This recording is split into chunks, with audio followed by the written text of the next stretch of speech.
Good evening, Randomizer fans. Welcome to Speed Gaming 2. Tonight we're bringing you a broadcast of the Super Metroid Link to the Past Combo Randomizer Spring 1v1 tournament.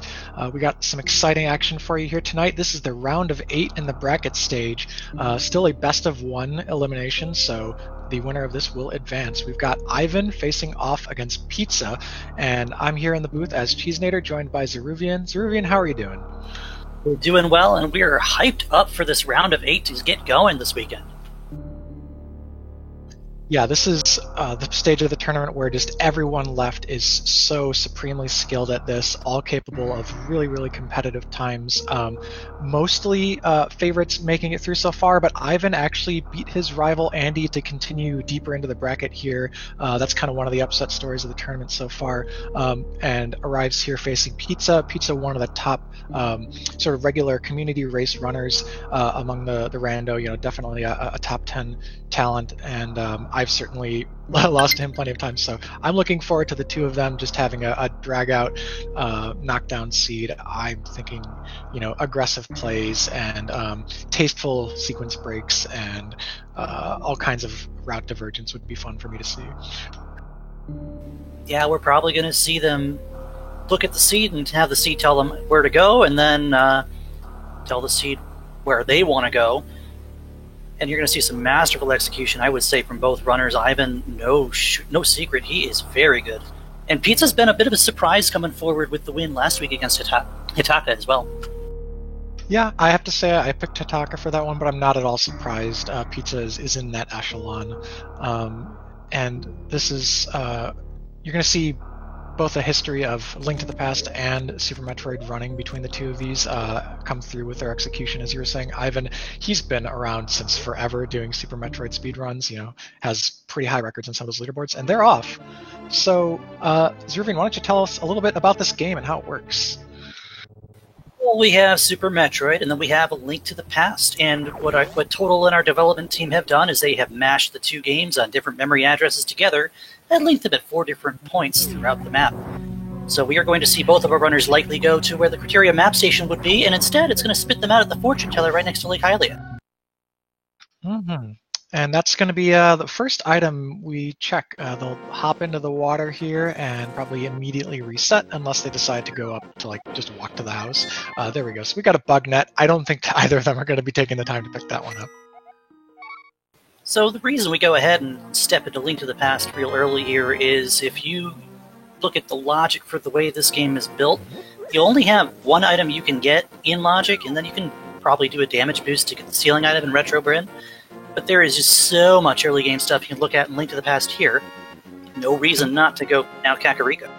And this screen sync is amazing, but they're both taking a really safe opening. This is something that is way, way more common in the solo Link to the Past randomizer, where it's basically the best safe opening. But this is a good chance to get rupees, bombs, and kind of set yourself up to go somewhere like Kakariko. You often don't want to rush straight to Kakariko as your very first check, because you do need some rupees and bombs before making real use of that town.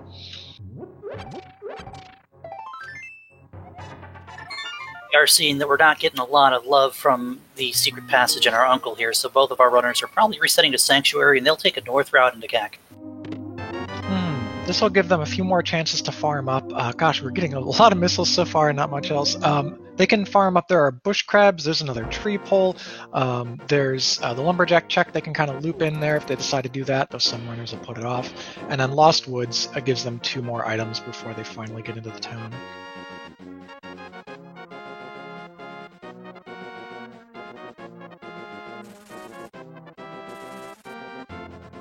Alright, dodging the birds, dodging those little shocky walking eel things. I literally don't know what those are. I think they're called buzzblows, but everyone just calls them, I don't know, dancing pickles. That's what we call them. Yeah, I remember they're a lot more annoying in Link's Awakening on Game Boy. So on the lumberjack, we just see a red rupee, so not going to need Aghanim for his item today.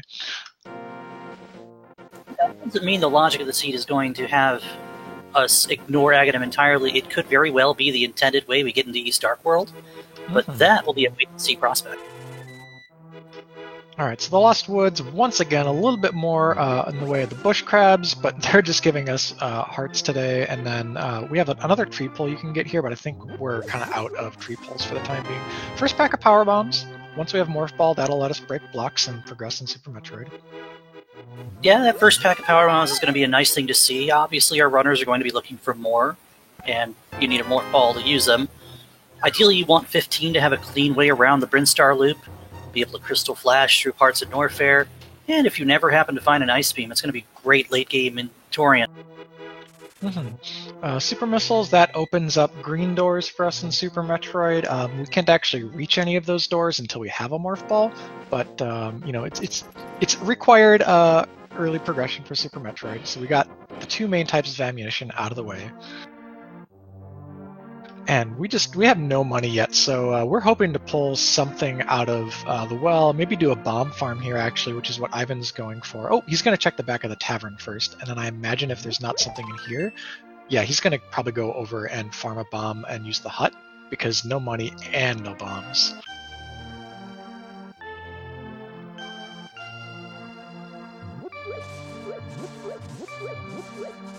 And of course, you can get pretty unlucky here, and it takes a little bit of time to actually reset. Like, you gotta walk all the way over here just to get another chance at this 50-50 bomb farm.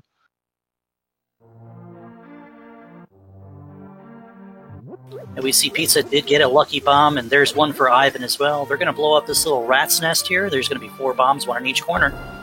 And that's all we need to go through the checks here in Kakariko, but I wouldn't be surprised if we could top up to 10 here.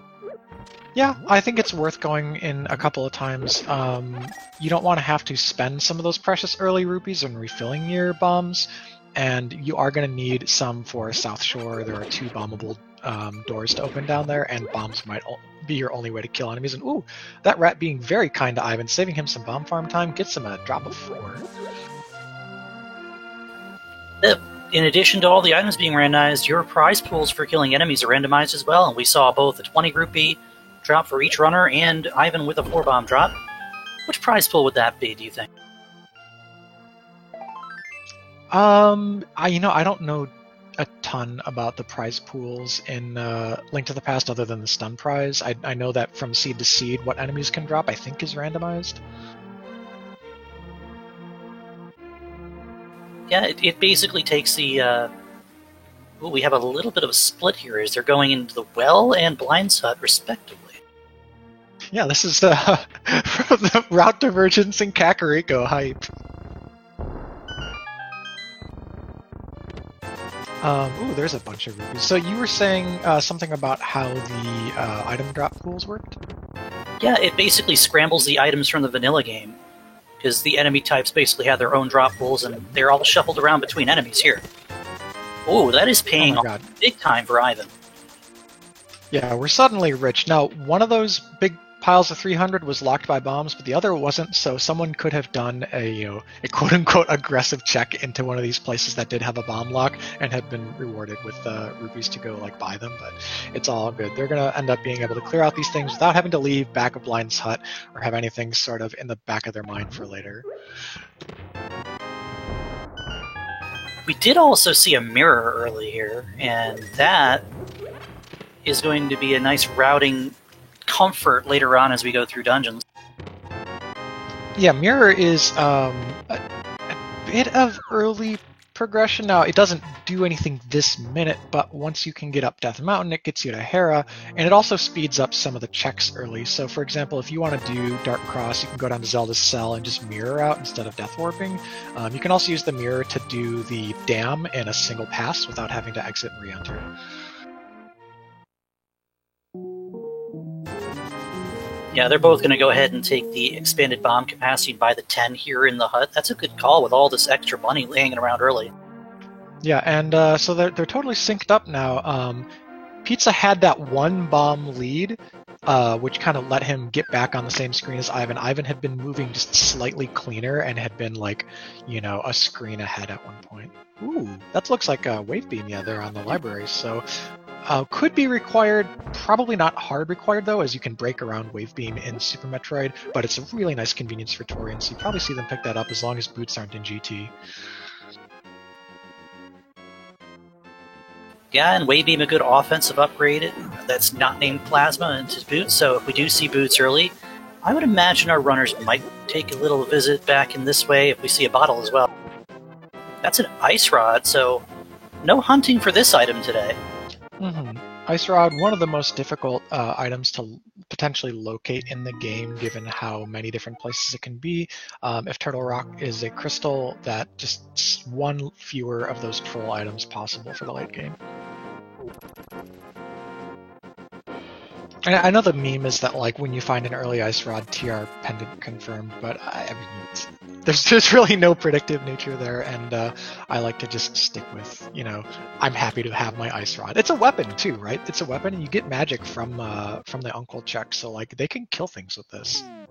Yeah, the Ice Rod is great. It's one of the few weapons that can actually one-shot kill a blue guard that you have access to this early in the game.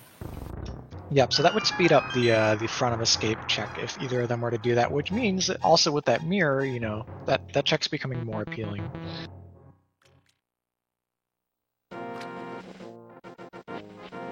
And just some more supers in the dam, so already the ammo is starting to build up for Super Metroid. Not too much we're going to be able to do with it until we see a Morph Ball. Okay, we could also see the seed take us... Yeah, we have more diversions. Pizza is going kind of the lower percentage play. There's just one scout and one actual collectible check over here between Agina and the Desert Ledge. I want to say this is reflective of Pizza maybe looking at Ivan as being, someone just a cut above him that he might need to get an edge from an out-of-the-way check against, versus just being able to kind of match him move for move. Yeah, these kind of gambles are not bad to take early in a seed. As we see, it's a bottle. Okay, if that's our first bottle and anything is on Sick Kid, that's pretty big. But yeah, high jump boots really going to help out SM movement for the entire game. In particular, in the early game, it is going to get us the logical access to that Blueprint ceiling, and we got a map check. Bad pendant on Desert, good pendant on Eastern. Yeah, 2 pendant Light World, meaning if we have that last pendant hanging around on Turtle Rock, we're going to have to do Dark World Dungeons 1 through 6. A lot of required items there as well. Hera was a regular blue crystal. It should also be noted that the check over to Agina is... sometimes your opponent will end up making the same thing and you don't really lose time anyways. If you've got kind of a dry early seed, some people will say go and do that before committing to an Eastern play. There are a few things that people will do that before. I certainly would do it before like a Blueprint check. Ooh, Morph Ball, though, is hiding away in the Ice Rod Cave. A skip by some of the top runners if they get a lot of progression in Mini Moldorms, but since nothing had really come along yet, we push on all the way to the Ice Rod Cave. Now, Ivan, he is making the super aggressive play and going to Super Metroid here. There could still be something in Sahasrahla, Eastern, front of escape, maybe a speed booster, maybe a suit, so we'll have to see how this pays off for him. Now, we did see them pick up high jump boots as well, but Ivan's going to turn them off and go ahead and do this gauntlet check. This is out of logic until you have 2 E-tanks, or a way to get up here, speed booster, or space jump, or more ball bombs, but a lot of our runners at this stage, they're all going to do something like this. Yep, 15 power bombs, so this is enough, more than enough to get through the gauntlet, and then also enough to go through Brinstar with really no worries. The 10 is still maybe dicey, but 15, that'll get you through. There are a couple of refills along the way, so you won't run out doing your loop through green, pink, and blue Brinstars. This is a spooky check here that he's doing for some folks if you are, not quite good on your timing around the rising of the acid, because basically if you dip into that with no E-Tanks power suit, you're just dead. Yeah, it only takes a couple seconds for that 99 to become a 0. Now, Pizza is going ahead and it looks like he's setting up for the fake flipper. Mm-hmm. Yeah, I like this check. Getting the Man Under the Bridge out of the way early. That's something that if flippers are very, very late, you won't see. Oh no, actually he's gonna do Zora. He's gonna take his oodles of cash and do Zora. We can't loop anything else in with this though, because we do not have Uh-oh, uh-oh. Oh, Clutch, he Oh, that was squeezes a in between masterful the shot dodge. from the Zora and the crab there. Those would have insta-killed him while he was in Fake Flipper form.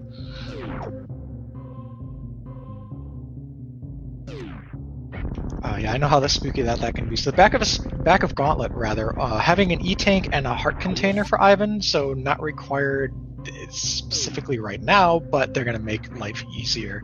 Pizza just saw, I wanted to say there's a super missile pack on Zora Ledge. Yeah, nothing too exciting. We'll look to see if Zora has a lesson for us or a bargain. And it's good to get this check out of the way this early in our seed, if you can. It's out of logic right now, but it's something you won't have to come back for. We see Progressive Mail, a blue mail, a nice safety to see early. Yeah, if we end up having to go push Dark World on like low heart containers, that blue mail, it's going to reduce the damage from most enemies by half. Really, really good safety, I think. Especially if you have to do like Thieves Town. But we are very far from Dark World. We have 0 of the Dark World items. Alright, I've been having a look at the early Supers location, another one of those things that will just break with a mock ball, and unfortunately 21 rupees and 3 bombs in the back. Yeah. E-Tank though, Ivan, not someone who needs the safety as much, but the E-Tank, keep us a little bit safer from like accidentally running into a big side hopper.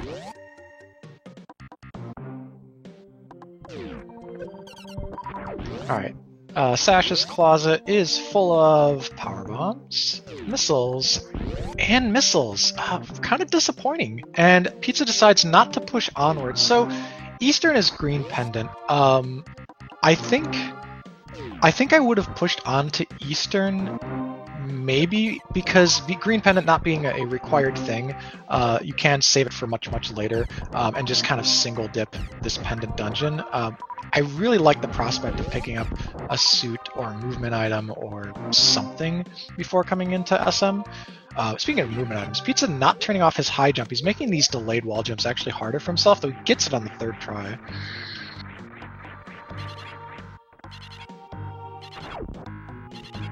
And just more rupees in Brinstar for Ivan.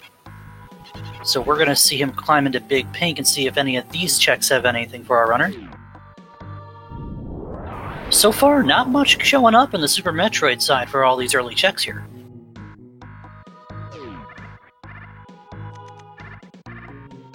Yeah, I think, I don't know, there's a lot yet to see, but it is kind of surprising. Though, with them following the same kind of route here in Super Metroid, we're not going to get, like, any new info on Pizza's side. He certainly could have taken a route that just went straight down Red Tower to Death Mountain. I'm kind of a fan of doing that when I'm kind of low resource in Super Metroid anyways, and have something to do on Death Mountain, in this case with the, there's a mushroom, with the mirror in hand. We have, Hera is accessible as well as the Spectacle Rock. Yeah, and that glove gives us a few other things we can do as well. We can check the back of Escape. That puts Zora in logic for the blue mail that we just saw Pizza pick up. And if they chose, they can go the mountain the front way. I don't think we'll see that with the ability to go right down Red Tower. Yeah, sorry. Pizza moonfell out of the back of Gauntlet, which I had never seen. There's a lot of fun stuff you can do with the moonwalk enabled.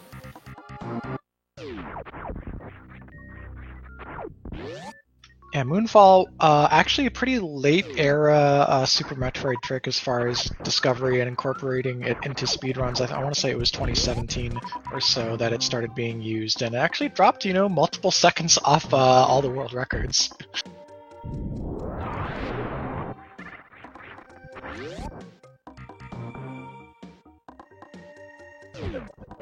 Alright, here's our Wavegate glitch that we're about to see performed by Ivan. This is also out of logic. We know where the wave beam is, so this could tell us a little information down the chain, or also a little bit of nothing. $300, but given that we picked up 600 in CAC, I think we're good to go. Also, that high jump made it super easy to get that in one shot. High jump really simplifies the setup for that trick.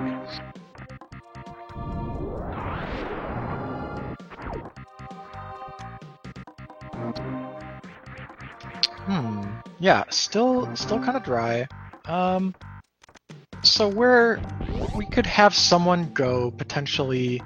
I think they follow through with its typical Blue Brand to Old Torian, but you can always have someone go down and then go like up Red Tower direct ship, save Blue Brand for later. There's a Quake, or you could have someone run straight down to Death Mountain from here through Business Center. But Ivan's going to take the very standard route and do the Blue Brand loop. All right, finding those E-tanks. Sorry, go ahead. I was going to say Ivan took an interesting. I haven't seen that particular approach to dodging the side hoppers in that room, where he kind of pushed up against the wall and let it jump over him and bounce back off the wall. I was just like, ooh, that's spooky. Yeah, this early with just Power Suit, those giant side hoppers are going to do a whopping ton of damage.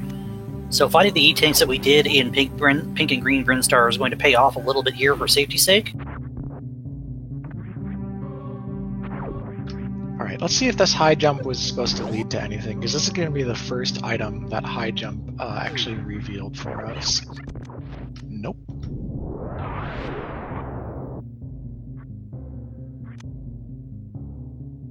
Ivan, with a masterfully placed power bomb, breaks exactly as many blocks as he needs to there to get up to Billy May's room. Now, he hasn't done, I think, a farm at any point, so he's actually pretty low on power bombs here. This could mean he has to skip a check or two on the way out of here. Like, he's going to take 2 power bombs to... Or sorry, he's going to take 1 to get back out of here. He has 1 for Old Mother Brain and 1 for Alpha Power Bombs. So I guess that's just tight enough to get back out, but he can't do the Scout of the Shaft Supers. Yeah, that's just enough to check everything, but not be able to scout that Speed Booster locked item to know if we'll need to come back to it later. Mm-hmm. And there was a Speed Booster locked item in one of Ivan's tournament races that ended up mattering, so, you know, that check is important. Now, Pizza with the extra Power Bomb pack is going to be able to check that on his way up if he decides to go through Blue Bryn. Yeah, I guess we didn't make note of the cape, but Big Bocht, another frequent commentator in chat, points out the cape is part of what opens up Ago 1 logically, though we still would need a sword and a lamp, and then ostensibly a Moon Pearl, unless the Moon Pearl was on the Pyramid Ledge. That's not to say that the Pyramid Ledge has to be a Moon Pearl. It could very well be any other progressive item that opens something up in either game. Yes. The Moon Pearl literally, or the Moon Pearl figuratively, in which it's like a Speed Booster or a suit or whatever, and the Moon Pearl's behind that.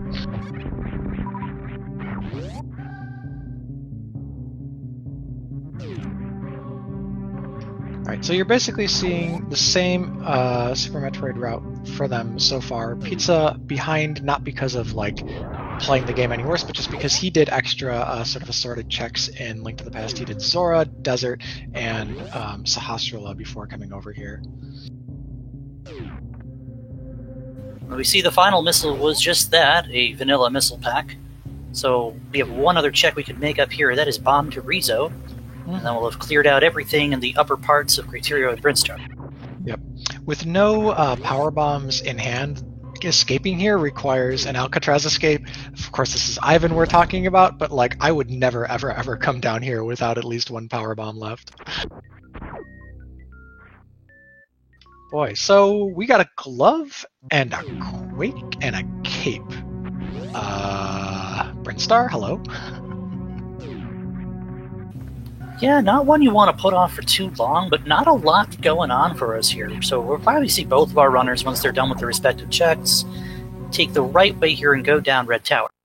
Mm-hmm. Yeah, you could sequence break wreck ship, but it's really not a good idea with this loadout. It would be pretty slow. So Red Tower down to Death Mountain seems pretty straightforward. Plus, once you have that old man in hand, get that save and quit point for the mountain, you can leave the mountain safely, come back anytime, and that'll let you use the S&Q point to, for example, check the back of escape. Here's one other thing Brinstar gave us that Chad is excited to see, and it's a mushroom for our first little fetch quest of the game to go visit the potion shop and see what are the witches dealing in today. That's true. We actually have 2 fetches of sorts. We've got that bottle that Pizza picked up, as well as the mushrooms. So delayed information could be something, but for now, we're not excited. Unless you get excited about the unknown. That's part of the fun of Rando, right? If you don't know what's going on. Speaking about the fun of Rando, coming into this room here with no gravity suit, Pizza, also no Various suit, Pizza just took like 60 damage from those spikes. Yeah, you can actually bonk off the ceiling with high jump boots in that room, so it's a little bit, not necessarily hard, but trickier to get into. Of course, gets it second try, and he's going to be able to just dodge his way right out of here. Ivan with a clean damage boost out of that side hopper room while picking up the 2 super missiles that they dropped, so just very efficient movement.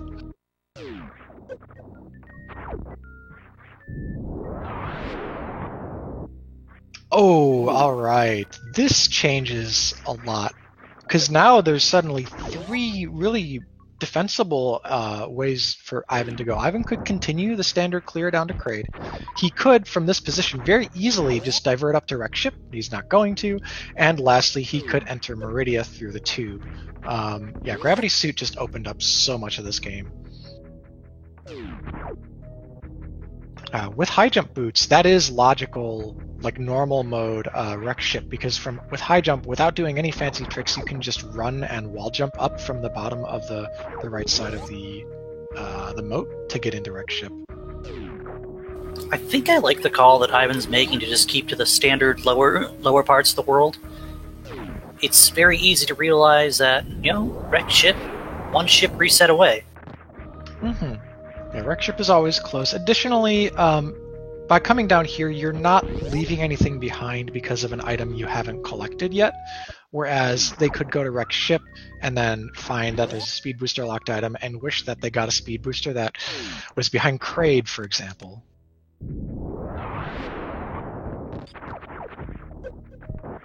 Alright, so it'll be interesting to see if he decides to go right up into Meridia, but I would imagine you at least clean up Kraid first, because that's a 1 in, 1 out.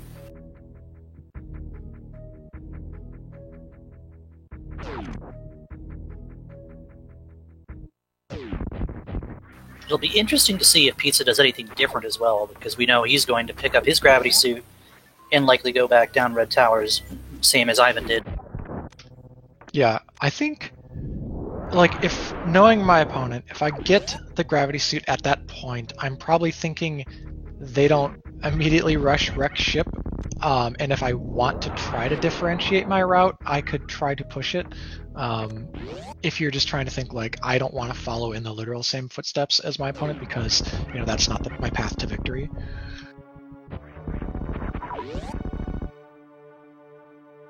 Yeah, anything you can get an edge when you have a strong opponent with as crisp movement as Ivan, you kind of take a few risks here and there to try not to literally be in his shadow the entire race. That we saw that with the Agena check, and we still haven't seen the bottle, but it could play out into something important here. Alright, so Ivan's setting up for a quick kill on Kraid. He's reducing lag by staying in ball form while Kraid rises, and he should have no problem getting this. Yep, 2 tap missiles, 3 tap super missiles, all very, very quick. That's the fastest way to do the quick kill. Well, not the fastest way. There's a way where you actually, you're jumping into the spikes both to reduce lag because you drop frames from Samus, but also you can get up closer to Kraid's mouth and have less travel time for the ammunition. Now, look for a moment that Pizza was going to at least go for that E-Tank, but he just doubled back and went back out the door, so I think he's figuring that going down Red Tower is still the safer play. Mm-hmm. I think just having gone as far right as that scout to the E-Tank for Wreck Ship, for Pizza, gives him some more info to make this next decision with where he might... Oh, there's a bottle. Where he might go to Wreck Ship anyway. So for starters, that bottle Ivan picked up, that kind of erases Pizza's little bit of a gamble towards Desert, because now there's, no advantage to that check. But yeah, back to this like Wreck Ship flex. If you want to take the 4 E-Tank's gravity suit to Wreck Ship, you'll be safe energy-wise. But since he's already done that screen transition over there and seeing that it's not an essential item, he might be like, well, I've kind of already been there, so we'll just put off Wreck Ship.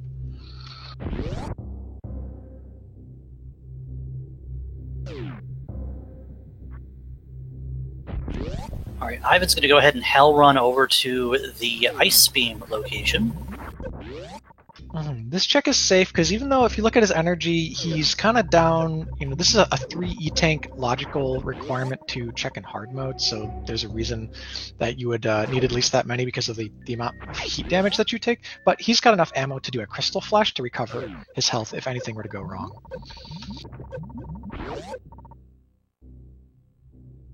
And we do see Pizza going back up Red Tower, and it looks like we'll see a wrecked ship play early. I love this. For starters, as viewers and comms, we're going to be able to get to see more of the game sooner and see where those divergent paths lead as far as advantages. But also, this is very respectable play. You're only leaving behind a single item in wrecked ships, so you gamble that you don't need that, but that this has your hammer.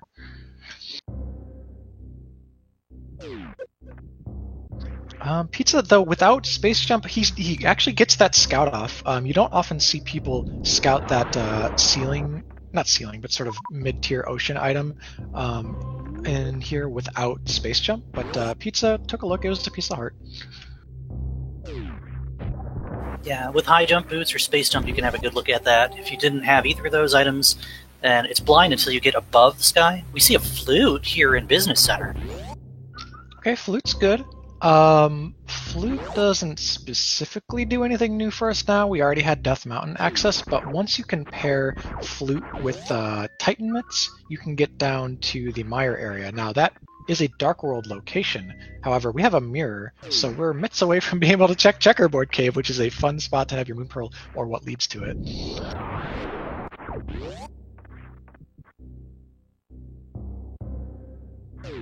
Chat pointing out that also gives us Lower Norfair if we see a Various suit at any point here. It absolutely does. And get hype. This is now going to be Pizza's first boss. Ivan, of course, has already done Kraid. Phantoon is pretty straightforward when you've got this much ammo, this much energy, and so forth. We're probably going to see missile strats as usual.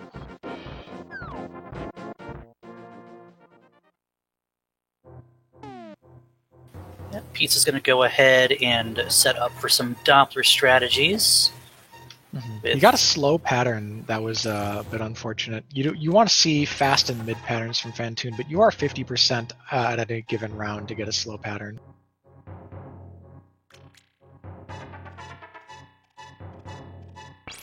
And that's 2 slows in a row. So this is some RNG that is not fixed between the 2 seeds, the 2 runners playing the same seed respectively. So like you could have one runner get fast, and the other runner get like quad slows. Yeah, Phantoon's RNG is possibly the worst part about this fight, because he can easily just take you off guard with a fast, or make you wait forever when all you're trying to do is go fast. But a nice 3 cycle from Pizza. Mm-hmm. And Ivan, he both got the man out alive in the dark successfully and managed to dodge the Dad Rocks and the cabbages to get to the check with just 2 hearts up. It was only a missile pack, though. Now we are going to be able to go into Tower of Hera. Ooh, there's our first sword. Okay. So that sword is really conveniently along the way to Hera, because that actually allows us to kill the boss, which I think you were about to say, we can go to Hera, but we can't do the boss. Well, now look who's talking. There's still one thing that's going to keep us from killing the boss, and that's if our big key is behind the tile room. As to this moment, we do not have a fire item. Yes, and we don't have a way to Hera pot. I think you need, like, a hook shot. Either need to be able to hook speed or spin speed. And, bomb, hook, fall in. Alright, so we are going to see Tower of Hera. 2 items in here. We may or may not be able to get one or either. This is a crystal, though, so super advantageous to clear if we can. This small key does not portend well. I'm a little worried. Imagine if our fire source is over in, like, Eastern. Ooh, that's a red boomerang. So it's the same color as a fire source, but it itself is not. Yeah, so that's one of the 2 items. Unfortunately, that's the end of the line until we see something that allows us to go up the tower. As we know, on the 2nd floor, that first door after the the Hard Hat Beetle's room is very much requiring a big key. Mm-hmm. So Ivan making the very predictable, highly sensible check here to go to back of escape for a quick up to 3 items, though it could be only 1 or 2 if there's a key and a map back here. While Pizza is checking the back of Wrecked Ship, very easy to do when you've got Gravity Suit. You don't have to worry about dying in Spike Room of Death.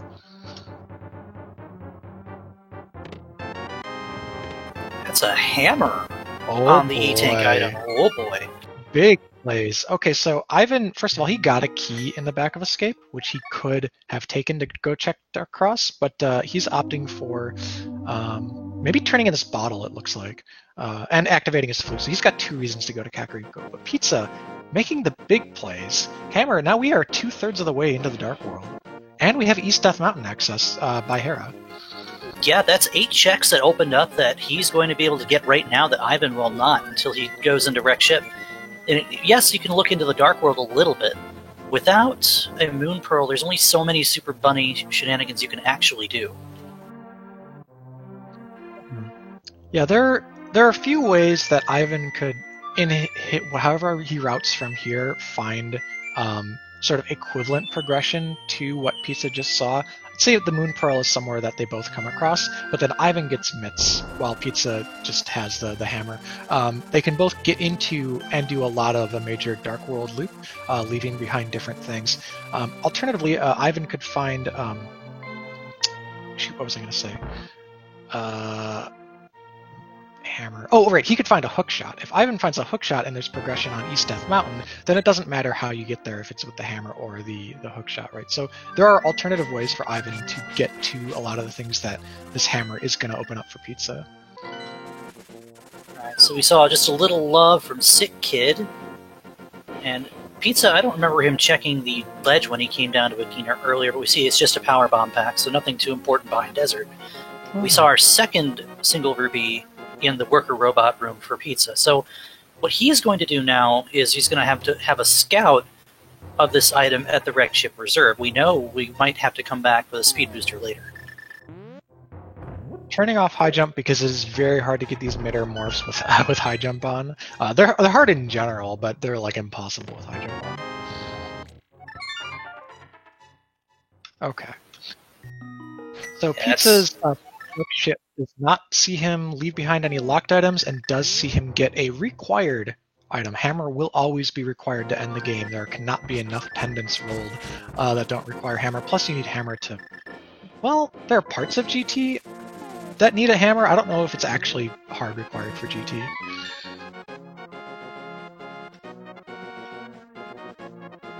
Now, with the loadout we have right now, Pizza's going to have to do this slow Sky Missile check on the Trippers.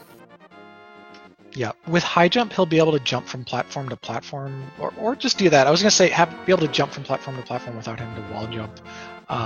But he's already up to the top one and gets the speed booster. So, not only, like, do you want to put off Wrecked Ship until you have speed booster to not accidentally leave something behind, which we won't today, but then it's here anyways. So speed booster, that's going to mean if he wants to do Meridia now with this gravity suit, he's going to be able to just about full clear that, minus like Shack and Plasma. And, ooh, Ivan taking a beating here from some of these crabs. He's in great shape, and he sets up a spark to get across the bowling alley here. So just great finds and great tactics here from Pizza. Yeah, and that speed booster does one other thing for us as well. Provided a Moon Pearl, that is our Dark World access through Meridia. So Aghanim looking a little grim at this point. Yeah.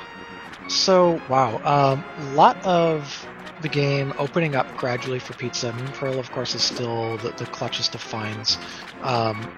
On the other side, through Meridia, though, we would need to have flippers, or else we're talking about doing like a fake flipper to escape being landlocked over there. Something I wanted to point out that's been going on for Ivan is because he got this flute and activated it before doing some of these remote checks, he was able to make a bunch of plays. He got down to Desert faster than Pizza checked it, and he was able to loop in the Zora check with a Mushroom turn-in. He found that Mushroom and Zora were both nothing, so he hard resets. A hard reset is a huge veteran routing move here because he can keep the Mushroom to do fake powder, he can keep his cash, and he goes back to the ship, which will let him option direct ship and probably make the same play Pizza just made.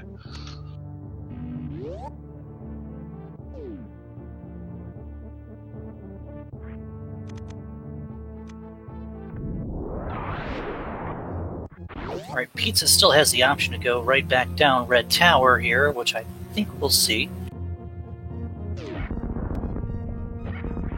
Okay, so Ivan will not be far away from his hammer and speed booster. That negates a little bit of the edge Pizza might have gleaned if Ivan were have to continued in Link to the Past, maybe, and gotten nothing, say, out of Eastern Palace, or if Ivan had tried a speed boosterless Meridia.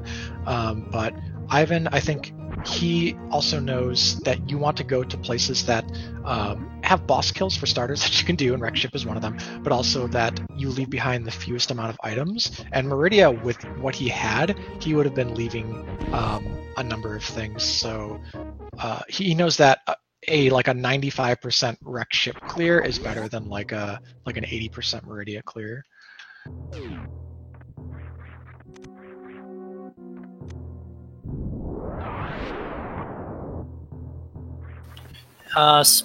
Does look like Pizza's going to go check our Shaft Super's location with that speed booster as well here before we talk about going back down. Yeah, I'm a big fan of this. If you think that speed booster either is something that puts you a little bit ahead, or you want to just make sure to get as much utility out of your latest like progressive finds as you can before moving on to longer commitments, then yeah, push the speed booster, check something nearby. This is relatively close to the portal. Ooh, he went for I'm not actually sure entirely what he went for there. He is trying to get a short charge and then hop across those either with a D-boost. Ooh, yeah, he's going for a D-boost here, I think, but there's another way you can do it where you get the charge and then you get more shine frames, you get another shine suit, there we go, and you get the invincibility frames to jump past them. He unfortunately missed the jump though, so he has to scout the item anyways. There's that Ice Beam we were talking about earlier, probably a find that both of our runners will want to pick up for a little bit of ease of use later. Also, kind of ironic, because Ice Beam is what would make these things stop being such a pain in the butt for Samus to get past. Meanwhile, Ivan is making very quick work of Phantoon, and as before I even finish the sentence.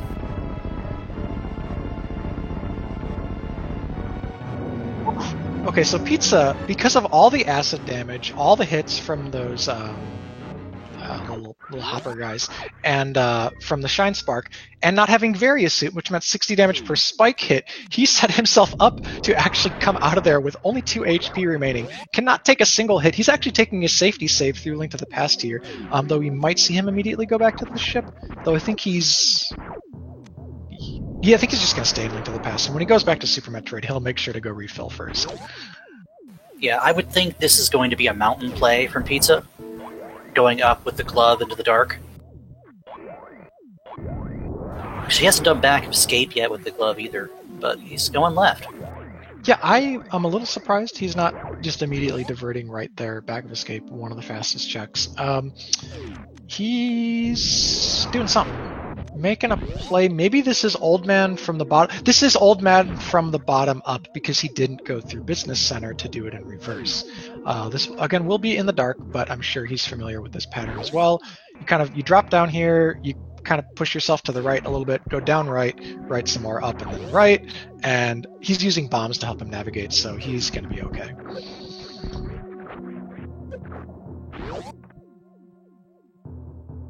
Right, Ivan will be rewarded with a hammer in just a moment as he makes his way up to the Wreck Ship E-Tank item.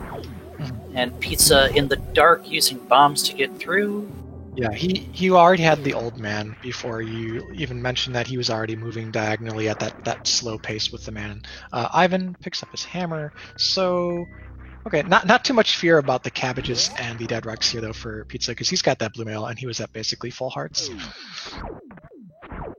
This still kind of works out a little bit in Pizza's benefit because he will be able to go up from Hera to the right into East Death Mountain and get those 8 checks out of the way that Ivan has to double back for now that he waited this long to do Wreck Ship for a hammer. Yeah, that's really the big thing in Pizza's favor. Like, yes, Ivan's following him to Wreck Ship, so it's not like Ivan is late to the hammer or speed booster, but just by virtue of which order they did things in, Pizza's saving travel time. But with Flute, getting back to Death Mountain pretty quick.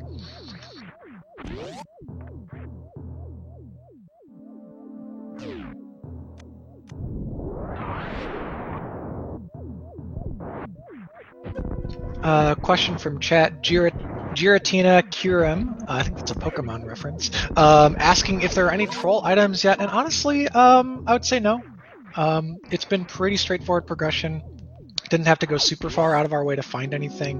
Morph Ball and Ice Rock Cave isn't terrible. And there's a Dark World map check. I saw 5-6 crystals on Ice Pal's TR and a pendant on Mire.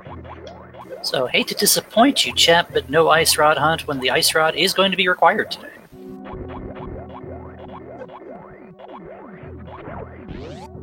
And to answer yet another question, yeah, we haven't seen an X-ray check yet. It's still out of logic, although I think both of our runners would be able to do a little bit of shenanigans with that Ice Beam.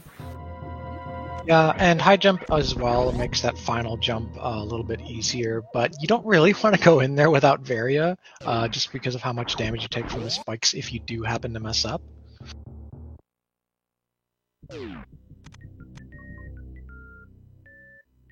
Alright, so Pizza's got his red boomerang in hand. Maybe we'll see what the stun prize is here pretty soon. Red boomerang, though, doesn't work on a lot of the enemies that are over here on East Death Mountain. You can't hurt Moldorms with it. You can't hurt the Tektites. You can't hurt the jellies.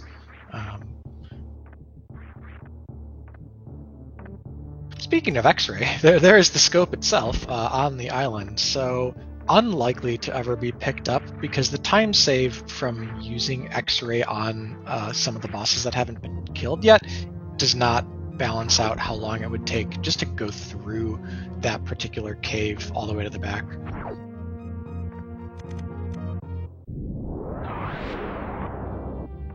Alright, we have 5 more we can do on the top half of Paradox Cave. What are you thinking we're going to find here, Cheese? I'm not necessarily ready for Moon Pearl to drop. That could still be in Meridia. Fire Rod is fun, though. So we got double rods taken care of. 2 out of our 3 potential medallion requirements for the late game. And a grapple beam opens up Shack Tool, actually, that is now specifically in logic with the high jump, the grapple, and the gravity suit.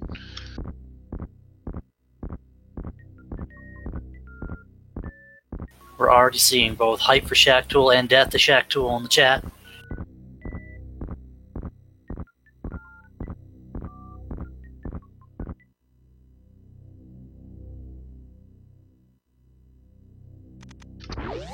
So, yeah, I guess Grapple Beam, given that it opens up just one more thing in Meridia, that's starting to feel like the really obvious next play. We're getting down to other places being like pendants, you know, or just not very item dense, but Meridia close to full clearable and has a boss. Now, chat pointing out one important thing, that Fire Rod does allow us to complete Tower of Hera in logic now. That's true, yeah. We can double back, and Pizza not going to... I guess because since he's already dropped down, oh, you know what he would have had to do? You would have had to double back to Hera, finish it, and then... he might actually be going up to Hera this way, remembering his kind of routing snafu, because if you do Hera first, then you finish off with Spiral Cave, you can just S&Q from there and save a bit of travel time.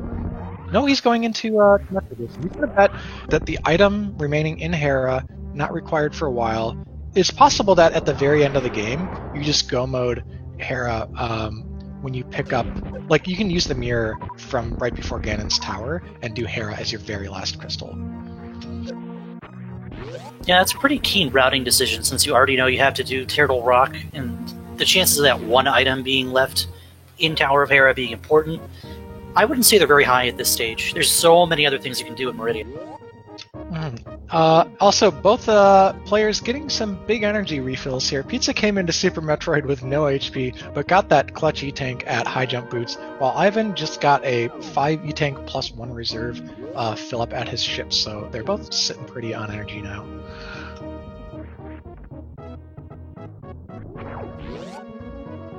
Now, even though gravity is pointing us at Meridia as very likely being the play, Pizza has not cleaned up Crate yet, so he'll probably take the detour right here before he goes up.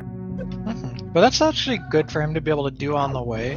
The only thing that really changes from how he routed this is that he had to like reverse up through Red Tower once, and he will have to double back from the Spazer check. So like in total, it's like a few more screen transitions. Is he going to do Spazer now? He's just opening the tube for no reason and then heading back to Kraid. Okay. Ooh, look at that. That was a really cool, like, kind of speed ball movement thing for Ivan. So Ivan had no trouble getting past up to check his Shaft Supers for Ice Beam. And it makes sense, given the history in this tournament, that Ivan would not leave this check behind. So both runners have now collected Ice Beam. That's going to really help out in the late game.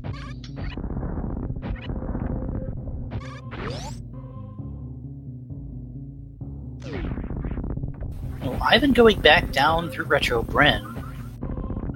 He's making the waterway check. So Ivan maybe slightly paranoid about what could be there.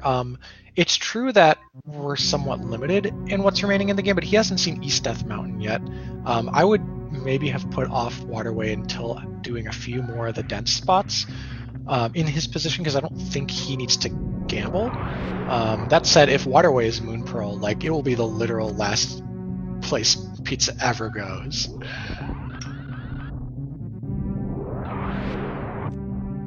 Unfortunately, Kraid is giving Pizza a little bit of a hard time, so we're going to see him up on his feet and throw in all kinds of fun stuff.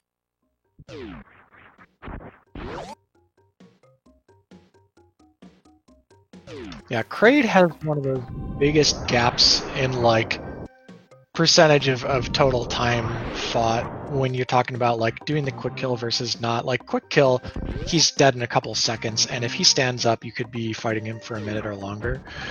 Versus some of the other bosses, you might be looking at, like, a good player kills him in, 60 seconds, and a slightly less good player kills him in 90 seconds. Now we see Ivan only finding a missile pack, but I still think it's a very defensible play to just isolate this out-of-the-way check on your way back down. Yeah, Ivan looking like he wants to get everything in Super Metroid off his mind. That waterway check tells me that he will also clear out Shack Tool and probably Plasma as well, which can be collected, albeit somewhat difficult, by using the speed booster. So, one thing you'll see runners who are strong at Super Metroid movement do is just 100% the game, even if it isn't super efficient. It's nice to be able to, like, be done with one and then avoid further game transitions, and also flex on the fact that, hey, you are really skilled at moving through this world. Kind of benefits, too, to get the isolated things out of the way. You're not thinking about them, and knowing that it's not in one spot, it kind of narrows your gap of what is in logic, where you can and need to go to find what your progression is. Yeah, but speaking of isolated, man, if he had done East Death Mountain first, he would have just passed through there with a grapple beam, but now Ivan has actually isolated X-Ray, so unfortunately, we probably won't see him 100% SM until the end of the seed, if ever. Now, we're speaking of X-Ray, we did see Pizza take a save beneath the tube in Meridia. So he's going to check Spazer and X-Ray, and if he doesn't find anything he likes, he's going to reset back. Oof. And I really like this play from him. Very efficient if you don't want what's that speed booster, which is a reserve tank, so that's totally forgettable. Yeah. Now, we did see Titan's Mitten Main Street Missile. That's pretty big. So everyone who is saying Meridia's the play, there it is. So right now that opens up an in-logic check for the checkerboard cave, and out of logic you can do the screw attack pedestal, and you could try to do some, like, hell run, like RBO style Golden Chorizo, but you probably wouldn't do anything else in LN before having substantially better loadout, even without Various Suit, which some other runners in this tournament have done. Yeah, you wouldn't have a tournament with high talent unless someone is going to make some kind of a run at RBO strats here.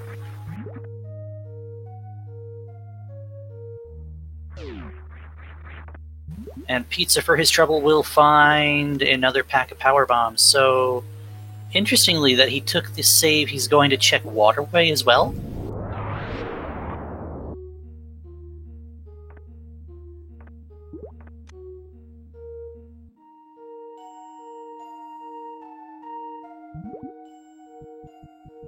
So Pizza wanted that power bomb enough to walk this all the way back out.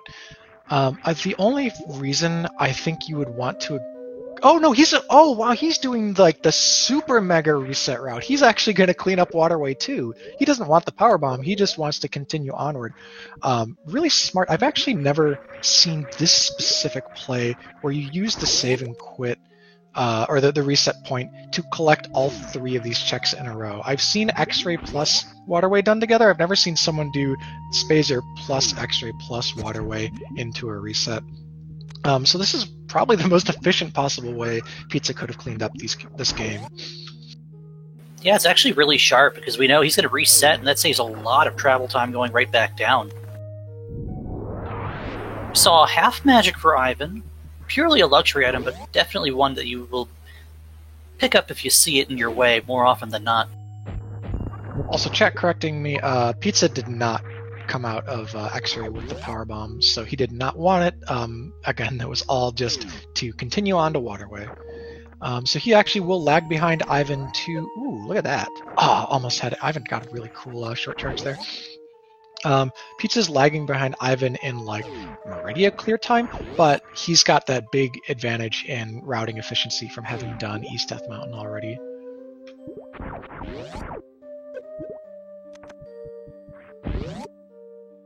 Pizza also going for the 3-tap short charge here. I believe it's a 3 stutter on the bottom.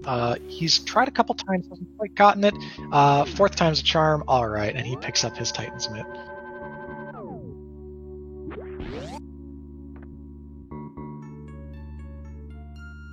Alright, Ivan is going to be able to glean what our sand pits have.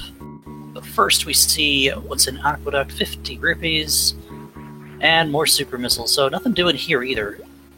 That's a vanilla super missile. That it is. You don't see that every day.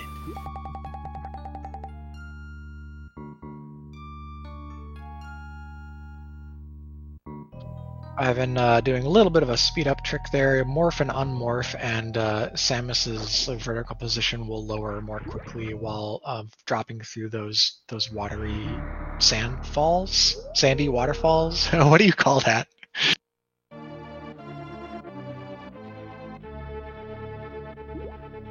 I'm trying to think of what I'd call it, actually. Now, we did see Ivan. He could have opted to do an ice clip to check Shack Tool, but he just went ahead and reset, and he's going to do left sandpit. That's something Pizza has in logic with the grapple hook.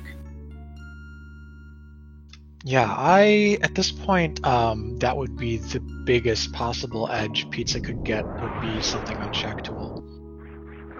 Oh, the last is in... Okay. Ivan resets. I'm actually totally down with Ivan resetting a medallion there. He doesn't need it right now. In fact, he might not ever need it. So he has the information. If he scouts TR, which again, Misery Mire probably not needed as a pendant with only 2 items. If he scouts TR and knows that it's not Ether, then he never needs to come back. And if it is, well then he knows exactly where to get it. Yeah, in this case, the information is a lot better than the dip back around to grab it. So we will see if that is in the cards or not, with 2 of the other medallions already known. Chat probably wants something on pedestal, with a Mire medallion being Ether, just to troll a little bit. Botwoon here, first round went well, and then Botwoon hitbox struck in that second round, but after the 3rd round, Ivan takes down the snake.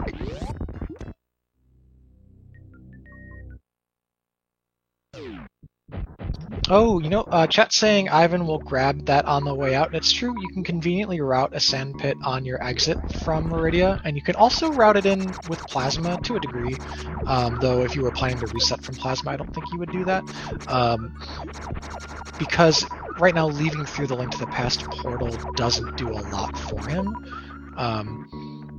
There's not anything for him to do over on that side of the game. I guess my normal thought in combo is like, oh, Meridia is a one-way trip. You go front to back and then you exit through the portal and stuff. So, but yeah, Sandpit, certainly a great way to exit.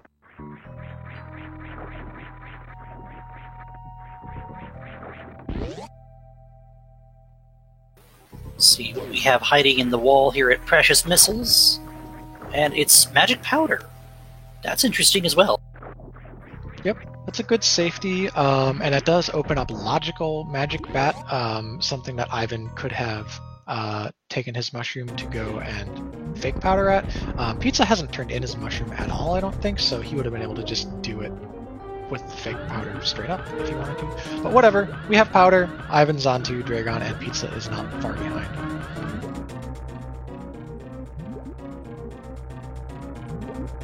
Right, so we will see Ivan perform our little Shine Spark kill, which with Gravity Suit is a little bit more safe than what you usually see. It's also funny to see these runners very close to each other in terms of screens, despite the possibilities of where they could have gone, and have gone differently in the seed. They've taken different paths to arrive here, but are both in Dragon's room at the 59-minute mark. I would say it's a little bit too early to call an edge, even though we have a couple routing divergences working in one or the other's favor. But seeing both of them on their third boss at the same time is quite a thing. Yeah, definitely too early to call any kind of lead. It's a long way to go with a lot of things up in the air from here, but they've done a lot of the same checks. Pizza has a little bit more cleared in Link to the Past. Ivan did that, what was it? Crumble Tower, Ice and Crumble, that Pizza didn't do. And Ivan, I think, already has both his sand pits out of the way, whereas Pizza, I want to say, put off the sand pits to do them at the end, because he made up time getting to Botwoon and Dragon, given their disparate times entering Meridia. And at 1 hour exactly, Dragon falls on Pizza's side. He's going for a spike suit. Rip. Could have had it, just didn't want to play nice with him there. So Ivan probably goes down the left sand pit here, picks up Ether, and goes up to check Plasma. I guess I maybe expected it to be faster to drop through the sand pit in the post-Botwoon room there, and then come back down to Aqueducts, but maybe depending on how efficiently you move, it's faster to go back through Botwoon's room. Either way, he's back here and headed to left sand pit.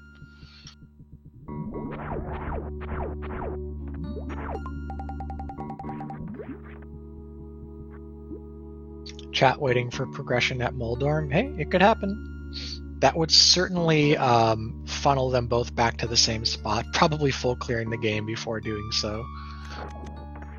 And seeds that have a little bit, but not a ton of route variety tend to do this. Runners end up back kind of in the same spot at the same time if they're if they have similar execution levels. Because really, Gravity Suit was eventually going to lead them both here, and since we're still pre-Dark World, Link to the Past has been kind of closed off. Yeah, not a ton you can do in Link to the Past at this point until we see a Moon Pearl. We've seen a lot of the checks that most of our runners will do standard Sphere 1, Sphere 2. We haven't looked at Eastern yet. We know that's got 3 items waiting there for us, and it's also just a green pendant. So it's the longer you wait to give that a look, it could very well be hiding something. I think Eastern if Eastern, for example, has the Moon Pearl, you're okay with how long it took to get to it, because the other plays you made got you Hammer and Mitts. If you'd gotten that Moon Pearl much earlier, you could have maybe set yourself up for a Dark World clear that missed out on key items.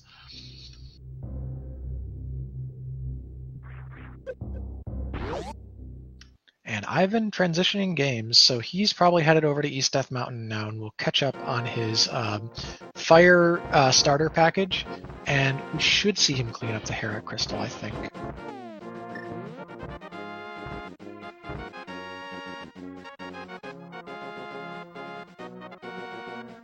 Pizza goes ahead and collects the Ether Medallion, and he is going right.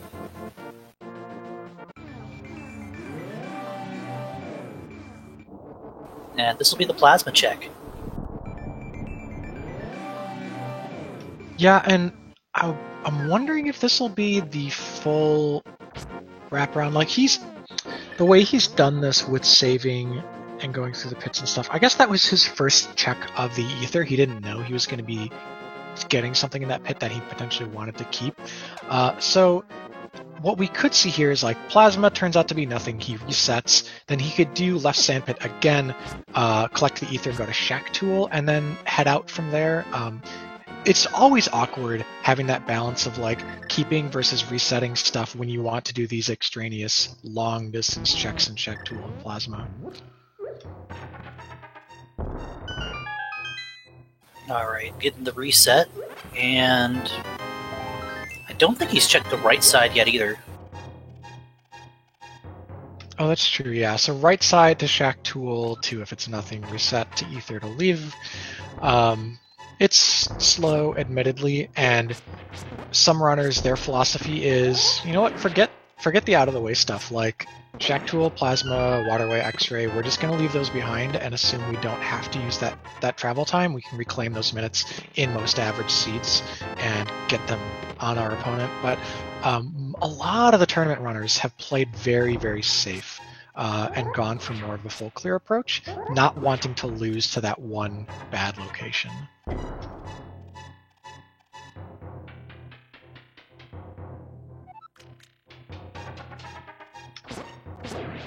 We can kill Pink Pirates with Speed Booster, right? You can, yeah, but maybe Azure didn't see it on the tracker. Both runners have Speed Booster, was picked up in Wreck Ship.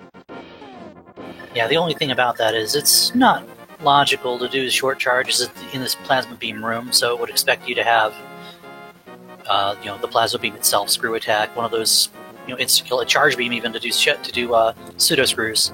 Yeah, both runners have proficiency with short charges. If I had seen like, oh, Ivan has been short charging all game, but Pizza has been not, maybe I would say, oh, Pizza would, do plasma because he can't, do the short charges to get out. But they've both been doing 3 taps and 4 taps and stuff all game.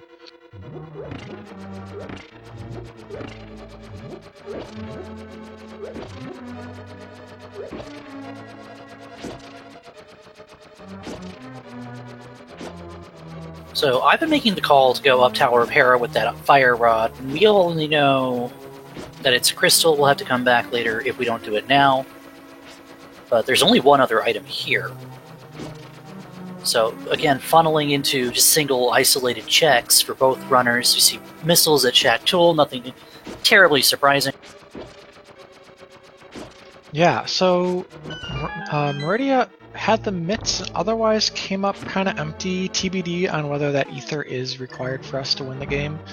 But Pizza's going to have it, so both runners leaving that area, not leaving this potentially required item behind. And we're down to just Eastern, Checkerboard Cave. What else do you got? Do you got anything? Yeah, we have the powder, so we can do Magic Bat.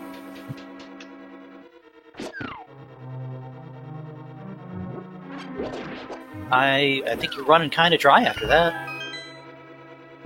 Yeah, so with this few options remaining, it totally makes sense for Ivan to wrap up Hera. I think if Pizza had done Ivan's route, of course you'd see him do the same, but at the time Pizza left it behind because it's 1 check versus all of Meridia. Well, now it's 1 check versus like 5 checks.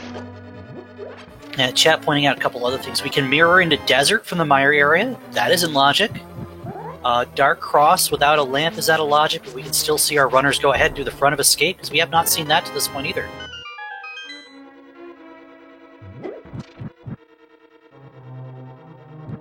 So there's more on the board than it sounds like, but not too terribly much. We're starting to run a little bit scant on checks here.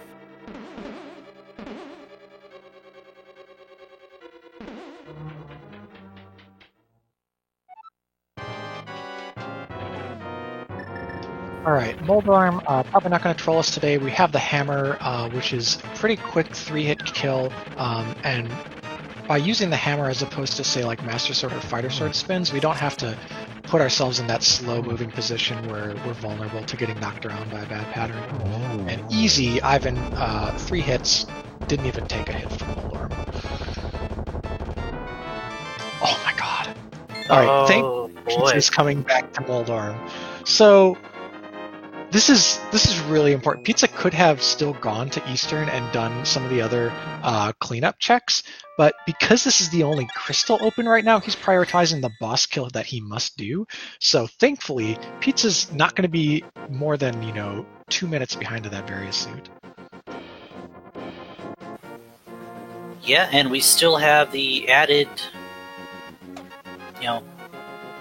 there's a few other things that we can still do. Now that we have a hammer, we're going to see our Spiral Cave play from Ivan that he waited to do until after Hera was clear. Yep, so both runners are going to be literally within 90 seconds of each other on their next play, which you've got Upper and Lower Norfair both available, but the seed is telling you with the Mitz Flute combo that you have Lower Norfair entry, you have high jump boots, so that's your worst room in the game. You don't have... Oh, wait a minute. Logical Norfair. My bad. We don't logically have a way up the screw attack room. In normal logic, you need Morph Ball Bombs or Space Jump. So, the seed's not actually telling you to do LN, but I think runners would do it anyways, because you can just short charge out of the Golden Teresa room.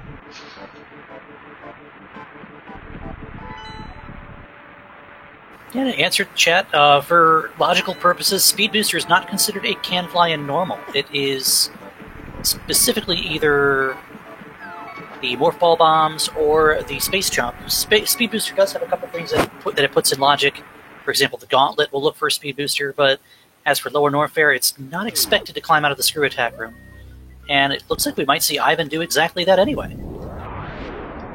So Ivan, he's prioritizing the Golden Terizo check here first, and he's probably going to reset this, right, over some of the other things. So he could have gone to do the in-logic check at Checkerboard Cave before leaving the mire. He also could have maybe gotten himself knocked into or used the mirror to Super Bunny into the mire shed.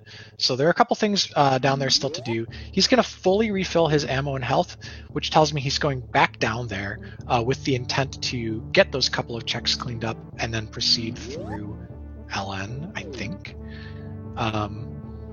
Because you don't need this particular refill if you're just doing Upper Norfair, which has no bosses.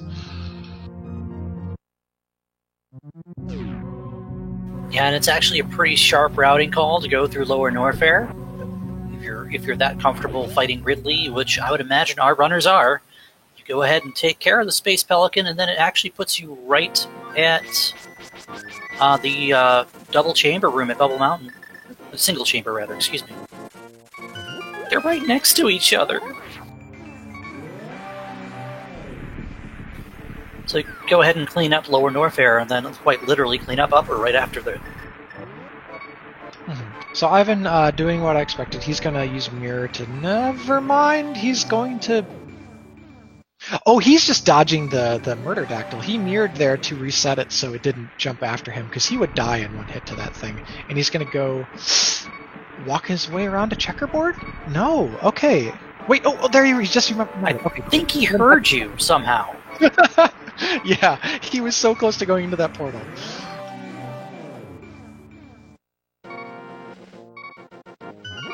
This is one little spot where resetting that blue mail makes a difference. He was not able to... Oh, and there's the big D, which means we actually could have...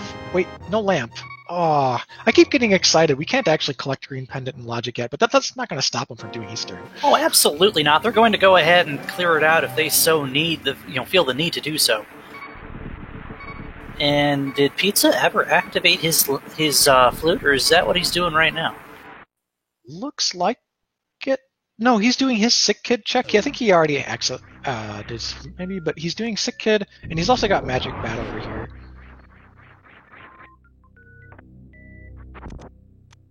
Ivan realizing that in order to get out of this room, he is going to have to fight Gold Terizo. Mm-hmm. So he reset this earlier, but he's coming back here actually with more ammo to do the fight. I think he was on like 20 supers when he initially saw Golden Terizo. Alright, so Pizza activating Flute, then it's going to head over, check out the bat, which will be a new check for us, and then probably follow Ivan's footsteps down to the southwest part of the world, but then we could see route divergence based on the bow. I could absolutely see a 4-item push into Green Pendant Eastern before doing a Lower Norfair with frankly bad weapons.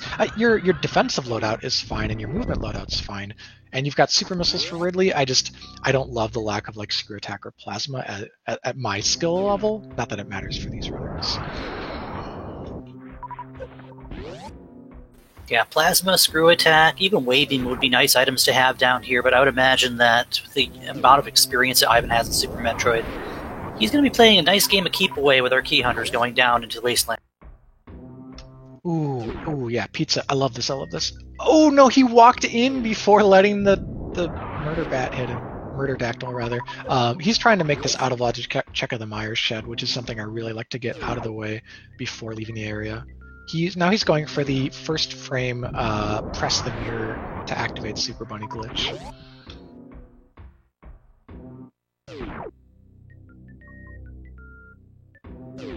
Ivan opting for this super missile farm here, which it's totally fine. Ooh. Oh my god! Speak of. Okay, wow. That's pretty huge, and just that now Pizza's like, well, if I wasn't automatically doing Lower Norfair before this, I'm definitely doing it now. He's also going to make a cheeky check into Pendant Desert here, which is totally cool. Desert, 2 items for us. Could very well be in the front, but if we see a dungeon item in the center and either one of the keys of the torch, we'll know that these 2 items will be locked by boots. Here's our small key. And so this is either big key or some like item or dungeon item.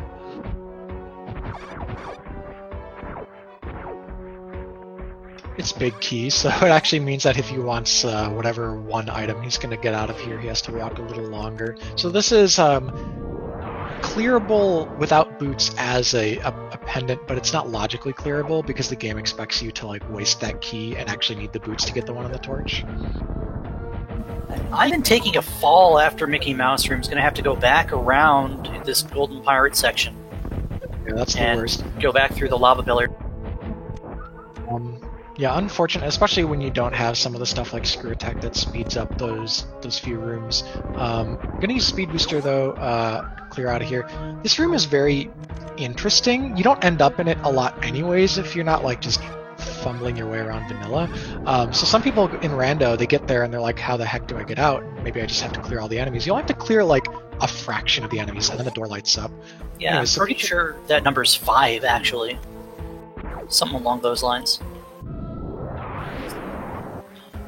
Pizza gets his bow. And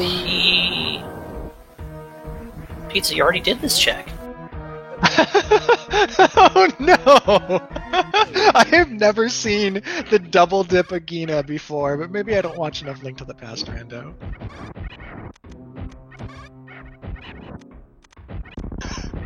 At least he's saved by seeing the door already bombed open there. Wow. Oh my god, can you get back? Oh, you can get back to the portal even though it's on top of the cactus! Wow. Well, after all that unnecessary drama, you can't go this way, Pizza. After all that unnecessary drama, Pizza will probably be headed to LN. Yeah, the bow was reasonable route divergence until he got that out of logic Screw Attack, and Screw Attack speeds up Lower Norfair by a lot. Every enemy down here, other than the Ninja Pirates, dies to Screw Attack, and that's super important for making sure you don't take damage that can put your life in danger, but also just like makes the rooms quicker. Pizza's gonna go ahead and bypass Gold Terizo. It's a pretty good call, I would think. I've been doing a little bit of a cleanup check, or not a cleanup, what's the word? He's doing kind of maybe a safety check here to see if Firefleas had an E-tank before proceeding down lower, because he's actually pretty low resource, including low missiles, actually preventing him from doing a potential Crystal Flash. So he's got to just play it safe around these key hunters. Ooh, we already took one hit. Those do 50 a pop with double suits. Oh, nice. Got past the last one. So only one hit taken. He's going to take the safety save. Absolutely warranted, given the situation.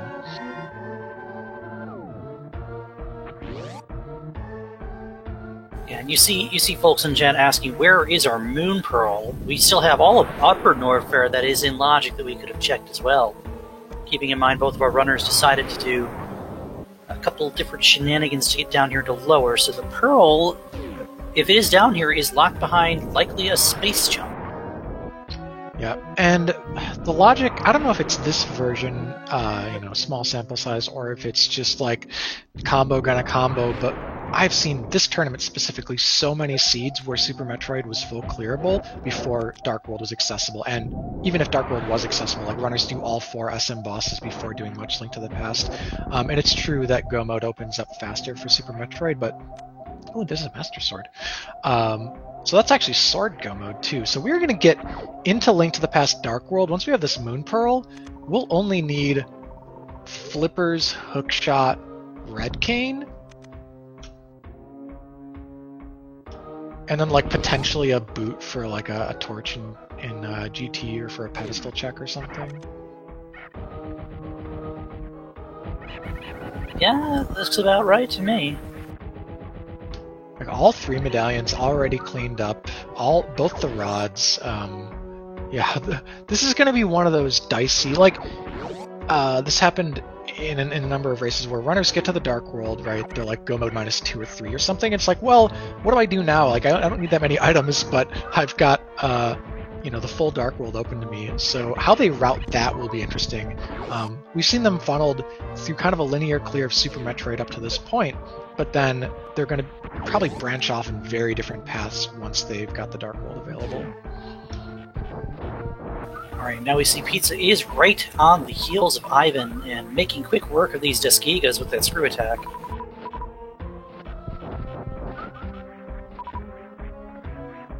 Also going to have a little bit less of a farm than Ivan has here too. Yeah, so despite actually having checked more total locations, Pizza is catching up to Ivan, in part thanks to the screw attack, not falling in Mickey Mouse, some of that kind of stuff. Pizza also didn't do the thing where he like scouted GT, reset, and then had to come back and do GT anyways. He did it all at one time. And he can easily go right back to GT any point as well, still having the access to the back door from the Meyer area. And if you don't like what you see when you go look, you can just reset back up to the ship, not much lost.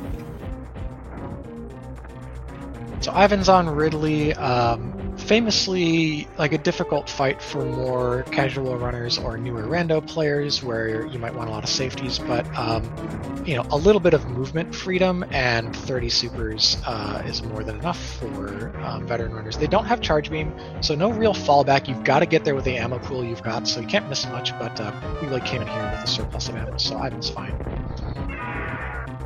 Not just that, but we once again have both runners and the same boss at the same time, and both making very quick work of our fight here. And we're going to see a simultaneous death by Ridley. Yeah, that is like they were in Dragon at the same time, and now at 121 they had Ridley hold Samus in their clutches like simultaneously. That's just ridiculous as far as the sync goes. This is a combo rando that can run 3 hours long, so seeing runners on the same screen is rare enough, let alone like the same boss multiple times over. Yeah, it's one thing to see the occasional high five as paths diverge and then cross at a certain point. This is both of our runners are in the same spot, almost in the same frame, at the same time. I can't say I've seen a lot of that in this tournament. That's a lot of fun. And some of these boss kills, some of these room movements have really impressed me from Pizza. I raced with him a lot when he was newer to combo like a year ago, so seeing that improvement, really fantastic. And he's, Ivan just one row too low of the blocks there to get the clip through the blocks and the damage boost out like you would in any percent.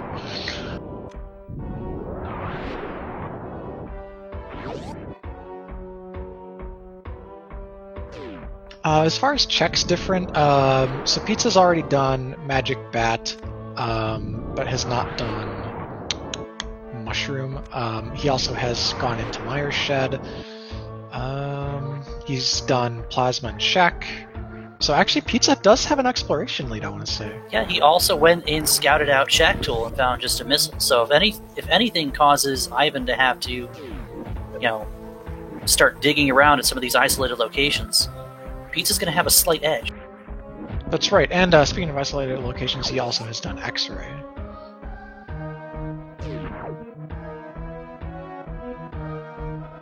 Well, Ivan also did check King Zora and noped on the blue mail, but Pizza checked it a lot earlier and picked it up. I don't recall either runner actually going for Magic Bat. I know he did Sick Kid. Oof, that E-Tank feels nice. Ivan can just barrel his way, like using his body through these Key Hunters no problem now, whereas previously on 3 E-Tanks, like maybe that wasn't the best strategy. Yeah, so we're a lamp away from possibly seeing a Pearl on the Pyramid, but we still have all of Upper Norfair to look through first. This is in logic. As soon as we got the Various, we had all these checks we can do. Yep, and we've got Croc open to... Not that anyone wants to do Croc, it's kind of like a pendant dungeon, but when your options are this limited, you're looking at out of logic green pendant otherwise, besides Norfair. Yeah, so if we don't see anything up here at Bubble Mountain with all of these checks, we could see a Crocomire play. In fact, we probably will see a Crocomire play. And then to that point, we'll have pretty much 100%ed Super Metroid. Yeah, I think... Ooh, Silvers, that's nice. So the first time either of them fires that bow, they have super arrows. Yes, they have silver arrows available. So it's super arrows and silver missiles, huh? I know which of those two that I want to take.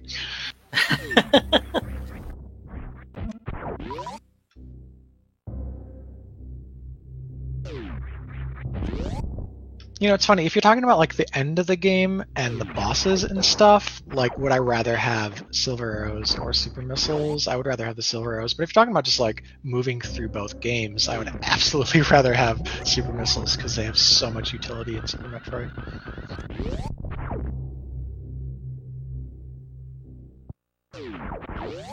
And just a reserve tank on the speed booster item, so yet again, some of these locations just shooting us a lot of nothing. High five! Interesting call by Pizza, picking up the extra arrow capacity. Of course, there's not really that kind of time penalty you get with the Fanfare in Super Metroid when you play Vanilla or the Randomizer League category. That is not a thing here in SMZ3, so you pick it up, you get about, let's say, 45 frames or so, then it cancels and you just move on. And there aren't a lot of circumstances where once you have the silvers, you're going to be draining your full arrow capacity in Link to the Past, but it could happen.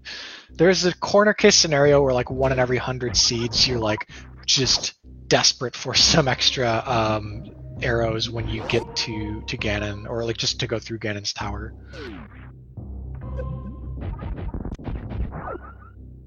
There's a charge and a Spazer waiting for us here in Norfair Reserve, so that's going to be a little bit more comfortable to fight. Your Crocomire, we just saw Ivan picking up a little extra ammunition. Now maybe that's not as much of a thing that we need to see. But it's a decent offensive upgrade for Super Metroid when Plasma Beam is nowhere to be found yet and you already know where your Wave Beam is. Yes. So our beams just got a big boost in the last couple of seconds. Additionally, we didn't actually have Go Mode ammo yet, but now with Charge Beam we have Go Mode ammo. Their missile count was super low for endgame. And they had both skipped a couple of missiles, or reset. Actually, a lot of the missiles were in those remote locations.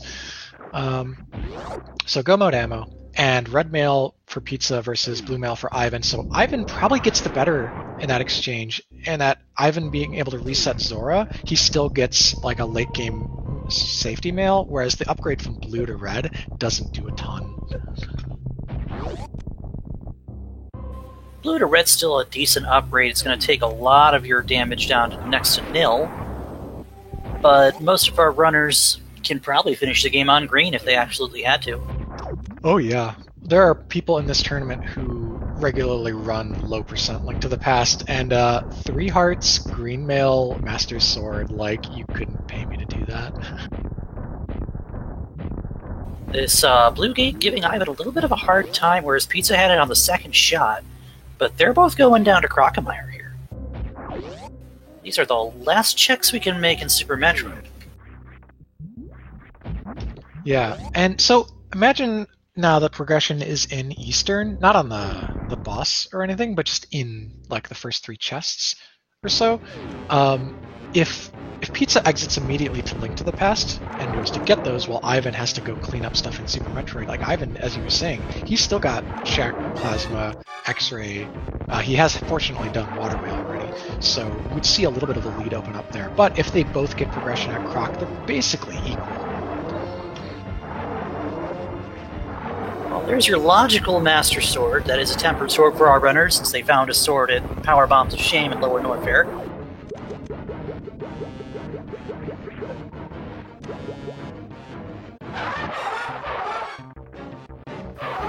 And Pizza going for the spike suit again.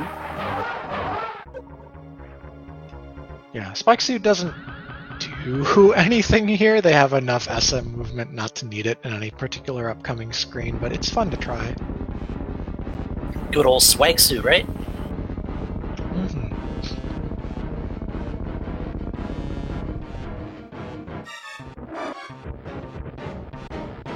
Alright, and Pizza shine sparking across to the vanilla, I guess, second power bombs is what these are. Oh, and there's a lamp. That's Christian. That's green pendant. And yeah, it's green pendant. Oh, and Dark Cross, which we haven't seen the front of Escape. What the heck? Yeah, How did 90 minutes in. Oh, Yeah. I mentioned it earlier, but I think we just kind of lost it when we were going through Lower Norfair. We still haven't seen either of our runners, even with a sword and obvious ability to go through dark rooms. No one's gone into the castle yet. Yeah, that's something you can so easily forget about this late into a run. I think people have said it in chat before that like front of Escape is the kind of thing you either do in the first 10 minutes or like 2 hours in.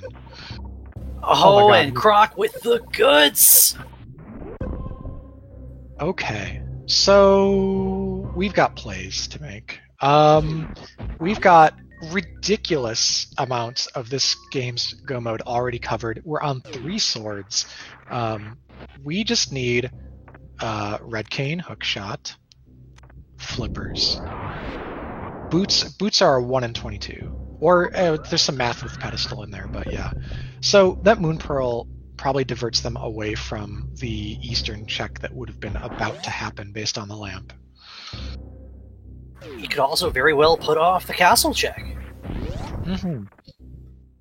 And if you see a Cane of Samaria, say, in Zelda's Cell, we might not find that until, who knows, an hour from now even. Yeah. One interesting thing could happen where they're still looking for Hookshot late, and they actually do both the 5-6 crystals. Like if you have a non-Hookshot locked Ice Palace or something, then the Hookshot could be in the Pyramid Fairy or something, and then like you could like warp over from. Actually, no. At that point, you would have Flippers already covered. No, nothing can be in Pyramid Fairy. Yeah. Okay. That's weird. Yeah, because Red Cane required for TR, Hookshot required for Ice Palace, and of course, Flippers. Flippers. The Hookshot can be not required, but maybe Hookshot can be in there? I think it would depend on the layout for Ice Palace, and I don't think our runners would care too much.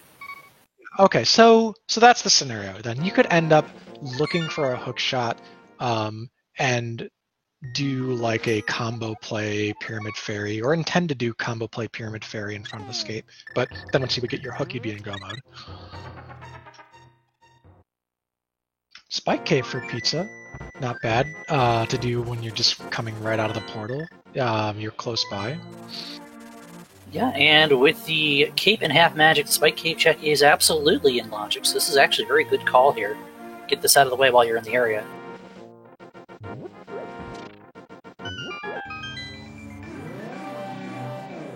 We're going to see Ivan is going up into Skull Woods. Oh, what a check! Wow, not required, but boots. Boots before you've got like 2/3 of Link to the Past to clear, including 6 of your crystals and GT. Like, what if Ivan never goes to Spike Cave? Now, Pizza's gonna go around, literally and figuratively, over time on him for that.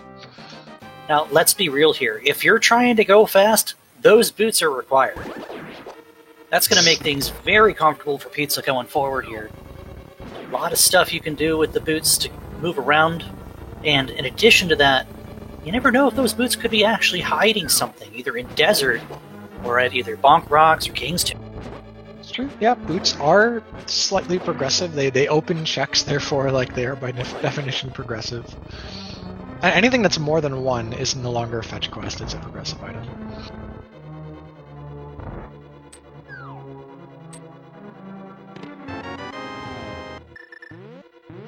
Alright, both of our runners making the call to go into Skull Woods, and both of our runners making the call to go into the middle and towards the back of Skull Woods to start. Yep.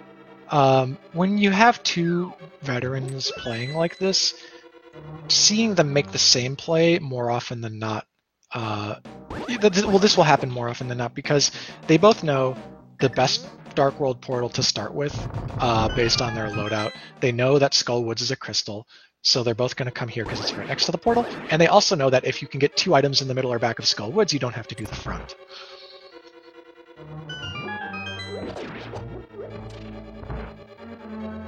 And seeing the big key early, when you do have to come back to the front to look for an item, you're not dipping around to look for that big key if you last location the chat. There's some chatter in chat about boots possibly being required for GT Torch. I want to say Spike Cave, other than like Ether Tablet, is the single nicest place in the entire game for the boots to be if you are like, oh crud, I have to bail on GT and go, look, all you do is you walk down and go into Spike Cave and get your boots.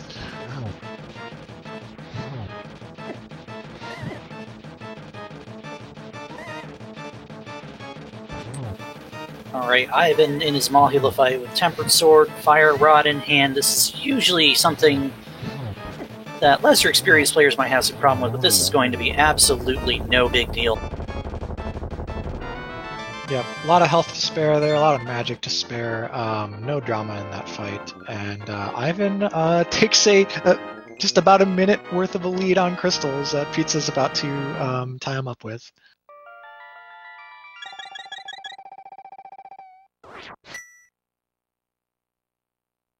So this is going to be, I think, just the straightforward west to east Dark World clear. You do Skull Woods, get your crystal. You do Thieves Town, get your crystal. You do Swamp Palace. You do Swamp Palace? You know the meme with the Despicable Me guy? Yeah.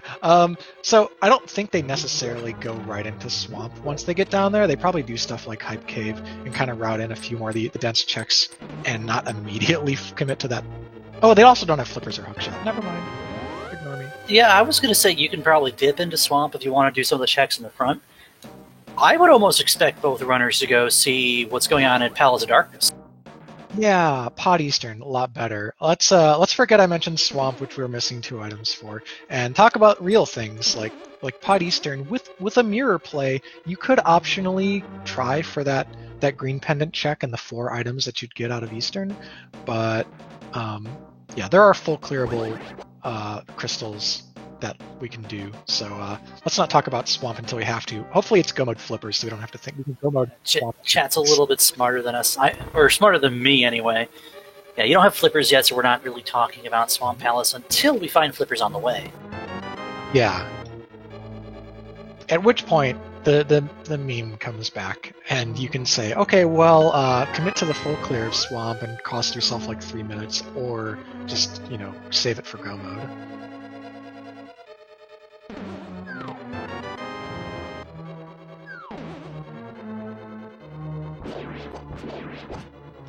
Ivan with a nice through is finishing up with the bomb jump to the big chest, but it looks like this has an item because it's the very last check he's doing. Spring Ball!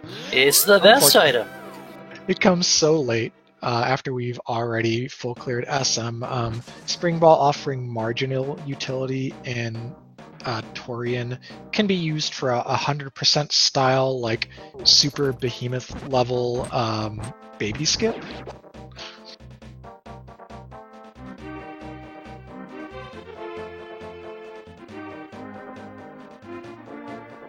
Alright, so we are going to have a look at the bumper cave, just a piece of heart, as vanilla as it gets.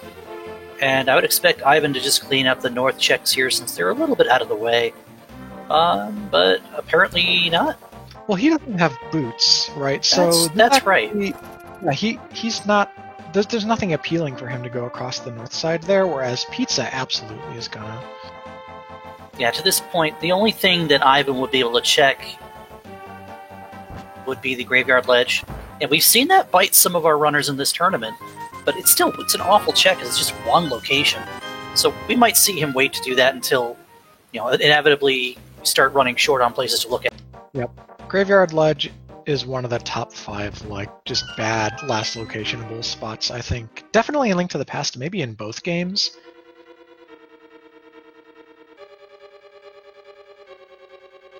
Alright, we're going to see Thieves' Town from Ivan, 4 items in this dungeon.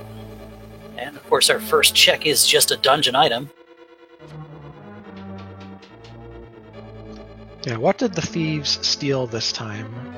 If they were savvy, they would have stolen something valuable like a hookshot. If they really want to impede our runner's progress,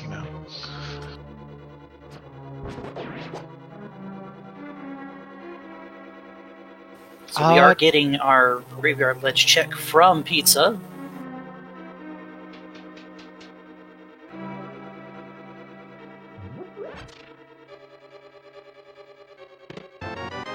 And it was just bomb capacity. So chat is starting to talk about pedestal options. Let's see, with Desert requiring boots, but we already have them. Eastern, we've already got the requirements for Eastern and Mire. So Kane cannot be on the pedestal, but Boots and Flippers both... Or not, sorry, I keep saying Boots. Hookshot and Flippers both could be.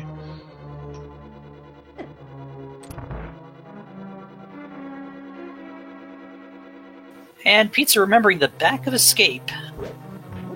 Probably a really smart move. Nothing back here, but get it out of the way, get it out of your head. Yeah, and do Dark Cross at the same time, which is something that Ivan... He didn't isolate, per se, earlier, because he still has Front of Escape to rope in with it, but, this could be a little bit of an edge here if it turns up being one of our 3 remaining Go Mode items. So everything else in Thieves' Town to this point is going to be an item, because we saw both the dungeon items, the small key, and obviously the required big key in the front. So it'd be interesting, just keep an eye on Ivan's screen if you're expecting something to be hiding in here. And for our trouble at Dark Cross, you see a piece of heart. Mm-hmm. Also, chat with the mini troll talking about how there could be either a book on or behind the check on pedestal. That would really be unfortunate, because nobody likes to do a blind pull. I was trying to think of what book could be behind if it landed on, behind progression on pedestal. Book could potentially be under the dig spot if there were a shovel on pedestal.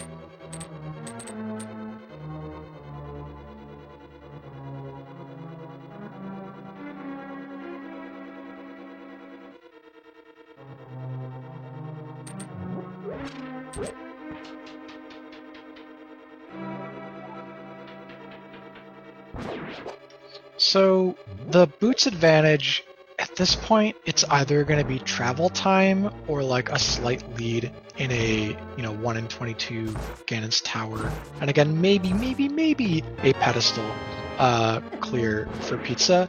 So item wise, the boot lead is diminishing, but he's still gaining time every single dungeon, every single screen that he routes through the world and Link to the Past. Little bits, seconds here and there, but it's going to add up. Yeah, in a vacuum, you'd much rather have boots than walk around all over the place. We have a hook shot in Thieves' Town's big chest. Cool. That's one less item to worry about. That opens up Hookshot Cave on East Death Mountain. That eliminates Pyramid Fairy from the conversation. Boy. Yeah, Hookshot does a lot. And also, Hookshot is kind of a movement item in and of itself. There are a lot of these dungeons where you can close gaps to like pots and chests and things on screens with a Hookshot when you don't have boots.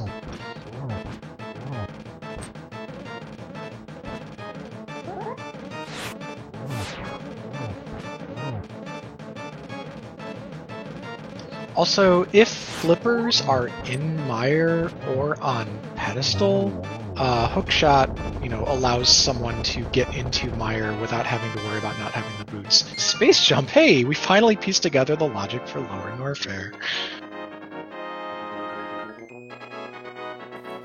Yep, we're finally back in logic, everybody. It's Tracy. Rejoice!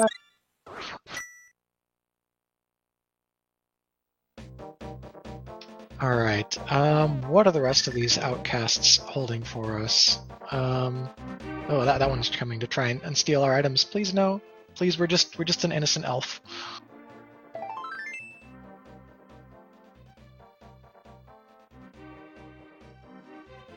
Yep, chat pointing out one other thing that does make a little bit of a difference. With the Boots Pizza can pick up Wave Beam in the library.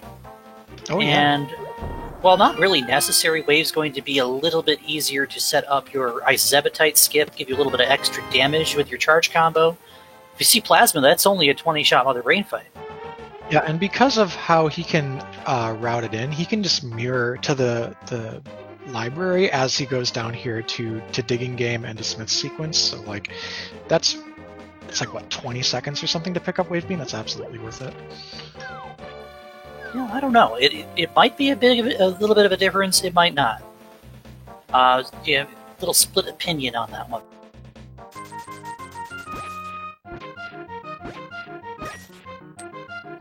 If you're talking about like the prospect of missing Plasma, the damage increase alone from Wave Beam on Mother Brain is worth considering. Though we are at like 50 super missiles, so maybe I'm overrating it.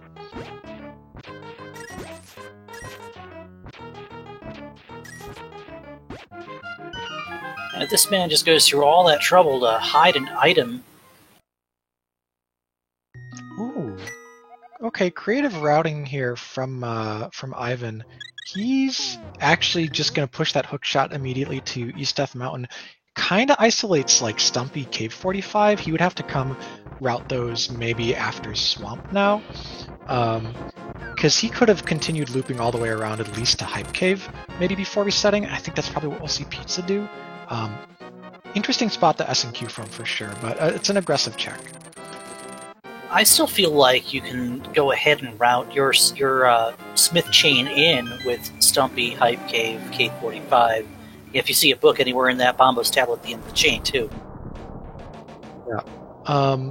I think continuing on in the traditional Dark World full clear is the full clear route. That's what you're telling yourself you're doing. Whereas leaving right there and pushing the Hookshot says, no, I'm going to make an aggressive play and try to like not full clear Dark World.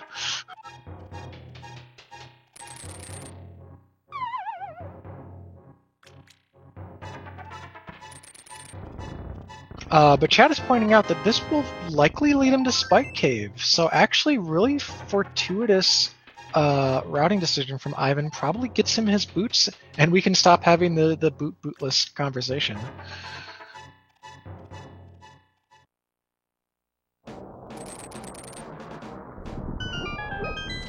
We'll also be able to glean the knowledge of what medallion is required to enter Turtle Rock, and if it happens to also say Ether, both runners will feel relieved to have made the right call and go down the left sandpit.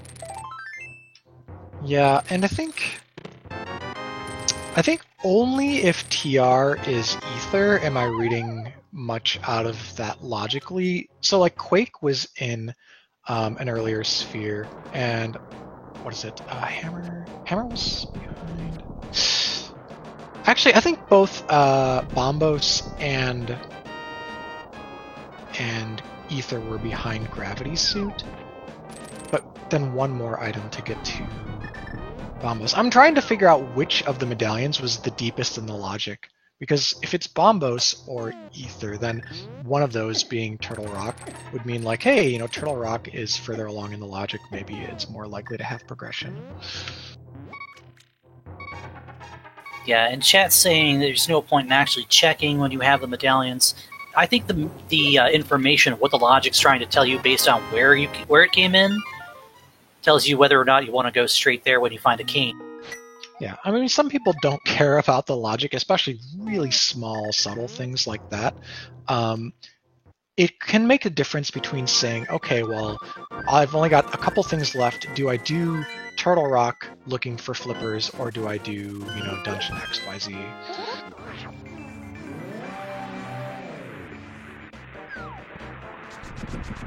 Alright, Pizza going ahead, and they're going to take the traditional route, Hammer Peg, Smith Chain, Cave South of Grove, Stumpy, Hype Cave.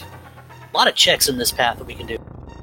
Yep. Ivan gonna get the least convenient screw attack of all, because now with Lower Norfair finished, screw attack is just something you're gonna menu off in Lower Norfair. Or sorry, in Lower Torian.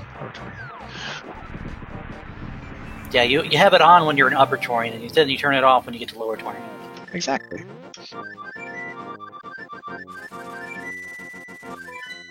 Which, I think this is the first time I've said the phrase Lower Torian, and it was an accident, but it kind of meant something. Ivan doing the Pod Eastern play here. Yeah, this is good. He's prioritizing a place that has a crystal. Overworld doesn't have any crystals. Pod does.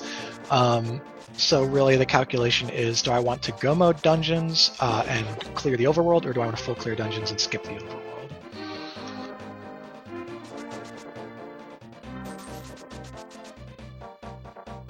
Pod, with the right big key layout, Pod is super fast in go mode, but if big key is in the dark maze, you're basically not saving any time.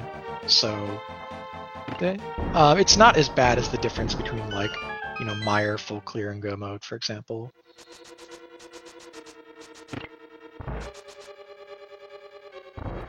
Alright, Pizza grabs his purple chest. He's gonna go ahead and route through the South of Dark World.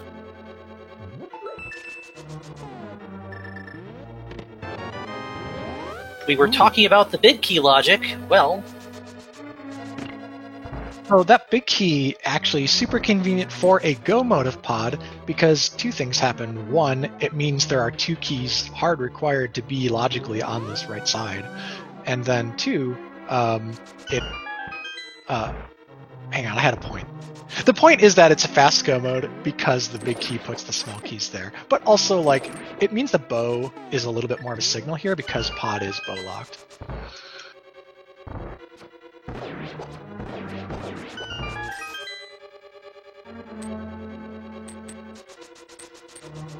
To answer the chat, we're looking for flippers, and we also need a Keen of Samaria to be in true go mode. Oh no, a little bonk of the bomb there for Ivan. Just gotta throw another one.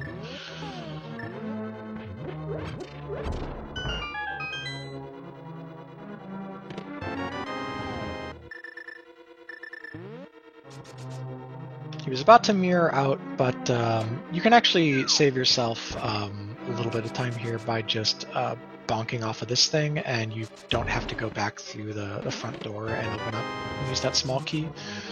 Well, actually, you do the drop down, so you eventually do it anyways.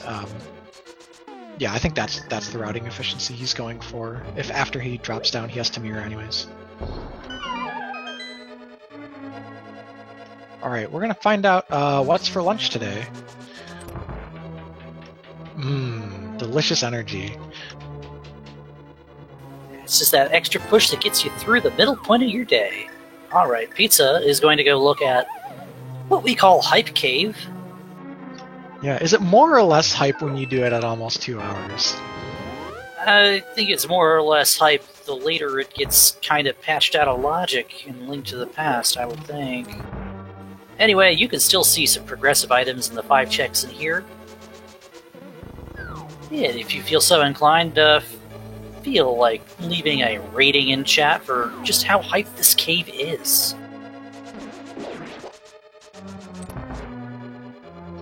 Ooh. Oh, that's it's the Go Mode Cave! That's an 11 out of 10 hype cave. That's ridiculous. Oh, it's ridiculous. Okay. So, I've never seen that. wow, Ivan made the aggressive call to cut the rest of the South and West Dark World loop and put off Hype Cave, even though he went to an area play in going to Pod, to push the hookshot to East Death Mountain, and then opted to start clearing crystals. Pizza made the standard full clear play to a pretty dense spot, got super rewarded. He's in proximity to Swamp Palace. He can immediately start go-moding every dungeon, and his pod clear is going to be so much faster, right? We already just talked about it. So, oh boy, Ivan has got, like, when he leaves pod, don't mirror into Eastern. Just like run over to Hype Cave, and Ivan will be fine-ish. But already there's a lead opening up for Pizza. Yeah, if you missed it, the first chest in Pod is the big key. So all you have to do from there, go right side because you logically have to, grab a key, hammer down, and you're good. Ivan got the wrong color cane in the Pod big chest. He's still gonna go ahead and finish up the dungeon because it is a crystal. Well, all my talking points are now gone, because when Pizza was entering Hype Cave, I was about to ask you, would you rather find Red Cane or Flippers first based on which dungeons they make you clear and in which order? That's a conversation for another day, because we're go-moding all of them. And this is actually really nice for Pizza here, because you have a pretty decent chunk of go-modable dungeons. You have Swamp Palace. You have a very favorable setup at Palace of Darkness. You have Ice Palace, which is absolutely one of the fastest dungeons to go ahead and go mode. Yep. And he can go up to TR for his first time. It'll be his first time up to East Dark Death Mountain to go to TR and finish off the game. That'll be Ivan's second trip when he goes up to do Turtle Rock.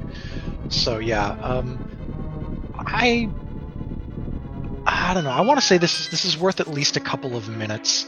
I think Ivan goes to Hype Cave right after Pod, so it's not like he's going to last location any of that stuff, or like, full clear the wrong dungeons or something. It's really just the Pod play, but Pizza got to step on the gas much faster. And Pizza's going to show us a diver down here. It's fun strategy with the Keen of Samaria. You can go ahead, tuck yourself in between that block and the rail, and get stuck on the block.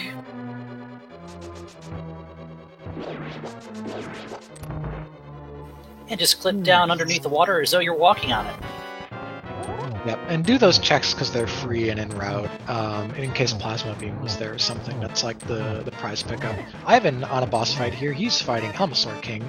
Gotta whack that face mask 17 times, and then probably just use a single silver arrow to finish off the fight. Ooh, 2 silver arrows, because he got whacked and missed that first one.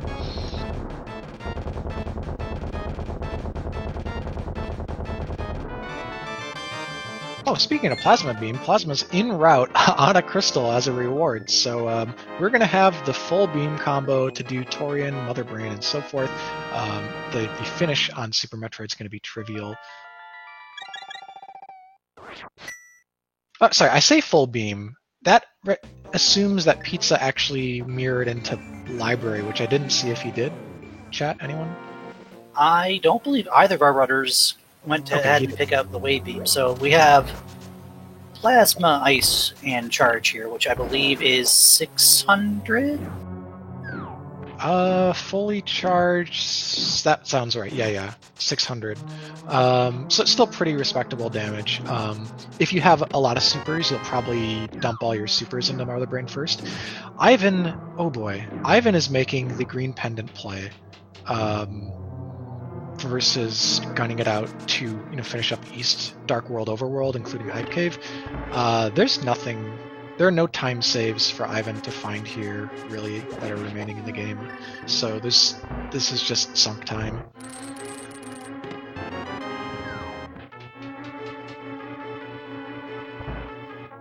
And at this point, it doesn't really matter too much what order that Pizza does these dungeons in. It does look like he's just going ahead and going to go to Ice, mirror out from Ice, and just flute to 5.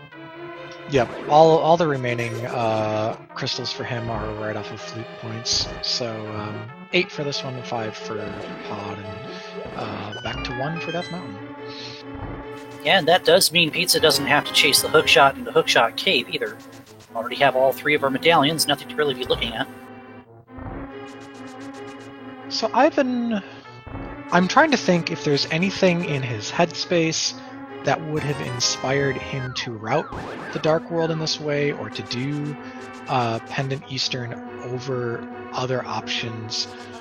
I didn't like his run has gone well. He hasn't died. I don't think he spent too much time on out of the way stuff. Waterway was about the only thing.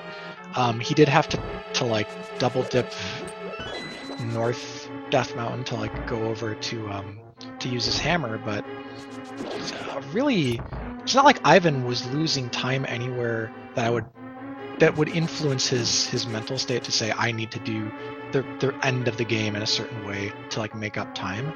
So really, just he decided to route Rando one way, and Pizza did it the other way.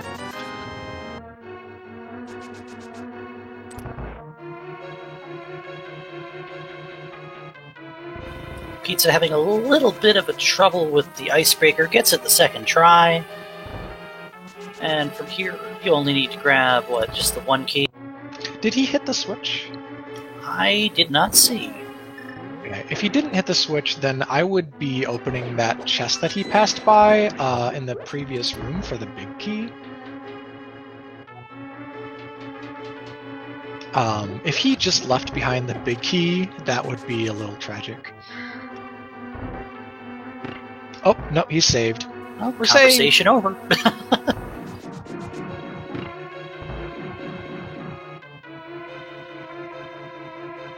Yeah, things are happening in this run that keep killing all my conversation points.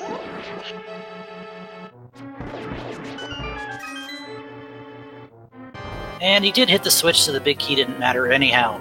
Alright.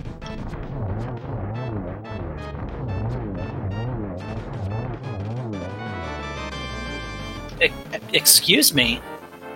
Hey, what? Alright, so we got a book on Green Pendant Armos Knights.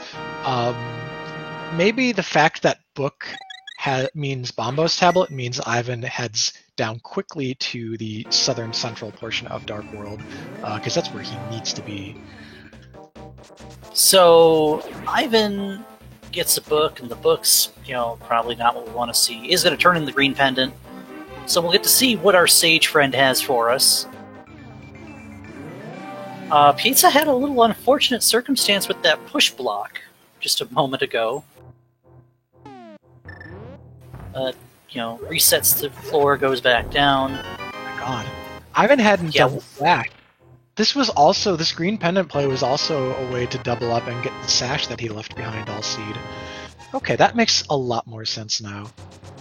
So to answer chat, Pizza had to go back up and reset to the floor because when he pushed the block, because he was standing on the switch, the block rolling over it caused it to not register that the block is holding down the switch. So as soon as he was no longer on it, the switch wasn't active, but the block was keeping us from actually touching it. So, pay attention here. We got a little bit of a dicey Cold Stare fight. We're out of magic, and... Okay, ooh, and we took another hit. Thank God for red mail, because Pizza, I don't think, had any safeties in his bottles. All bottles are given to you empty in this version of the randomizer. Ivan going to see what's on the pyramid. You think maybe he does catfish too? So I think what he does is I think he routes us up to Catfish, then takes the water portal back down to Hype Cave? Or he just goes...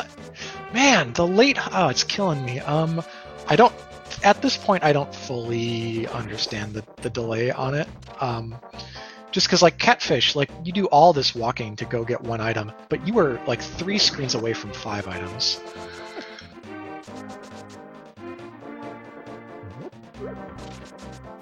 It kind of falls in the same line as going out of your way to check the waterway that we did earlier after Wrecked Ship. Yeah. Is you're isolating all these out-of-the-way things, maybe expecting or hoping that you're not going to leave an item dangling that you might need for later. Unfortunately, what Ivan doesn't realize is that everything that he needs to finish this seed is waiting for him right there south of the bomb vent. Yeah. I guess the go mode count that you're at, like if you're in go -1, you start checking everything out of the way. I think when you're in go -2, you can still afford to prioritize density, especially since, you know, dense location is likely to get you that one of the 2 items you need if it's a chain, like you need flippers to then get the Cane of Samaria or Cane of Samaria to get the flippers. So that being the case, do you think he hooks over and checks Graveyard Ledge and the Boots checks here now? Multiple times so far this seed. It sounds like we've just gotten a little bit of a telepathy there and told Ivan what to do. I don't know. I think we're on our point tonight. Yeah, I mean, this was the last convenient way to route in the stuff that he missed from not having the boots the last time he was in North Dark World. So all of this makes sense. This is all still fine randomizer play. It's just very unfortunate that he gets further and further away. Because the crystal lead now, it is 1 up in Pizza's favor, and he's about to go 2 up.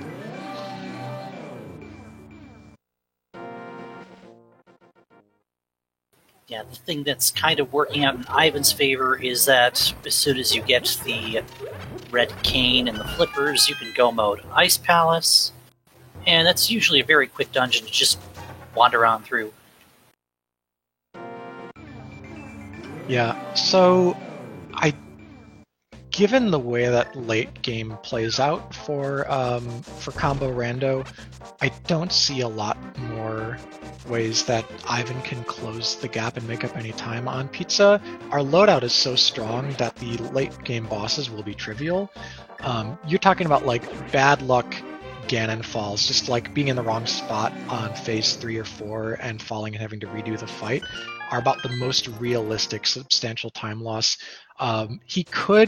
Ivan could get like a tile room big key that Pizza last locations that brings a little bit of the gap closer. This is it. This is going to be the play out into Hype Cave. Mm-hmm. Alright, so Ivan making the right move. Now we'll see if it is possible for him to catch up.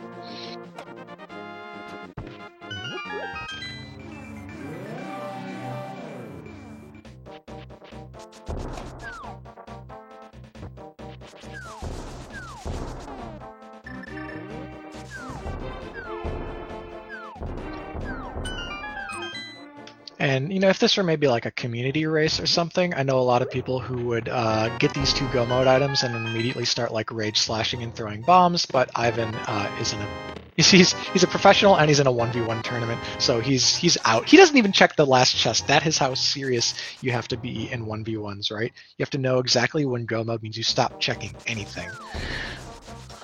Yeah, as soon as you're comfortable enough to complete the game within your skill set, as soon as you get that last go mode item, you're out. You don't do anything else. You just start running through dungeons like it was your life's purpose. Right, I think that means that, like, especially since he already did Helmasaur King, which Pizza just finished off for his 6th crystal, Ivan, when he does that diver down to skip parts of the back of Swamp Palace here, he won't even check those 2 chests. There's nothing he needs. Right, so at this point, if you're Ivan, you'd probably feel behind because you put that Hype Cave off for as long as you did. If you're Pizza, you're going up to Turtle Rock, and you're probably feeling comfortable. You're in the driver's seat right now. Yeah, this pace is amazing. For having full cleared SM before getting to Link to the Past, which definitely slows down the overall pace, the fact that we're in go mode now, he's been in go mode, and he's at 6 crystals at 207, so we're talking like, you know, a 240-ish finish, right? Maybe less than that. So Pizza's on pace. Yeah, 240 sounds pretty good. Maybe, you know, mid 230s if you're really lucky between finding your big key in Ganon's Tower and getting through Turtle Rock without incident. Yeah, like maybe if if you can skip Laser Bridge or something in Turtle Rock, some of those small speed ups.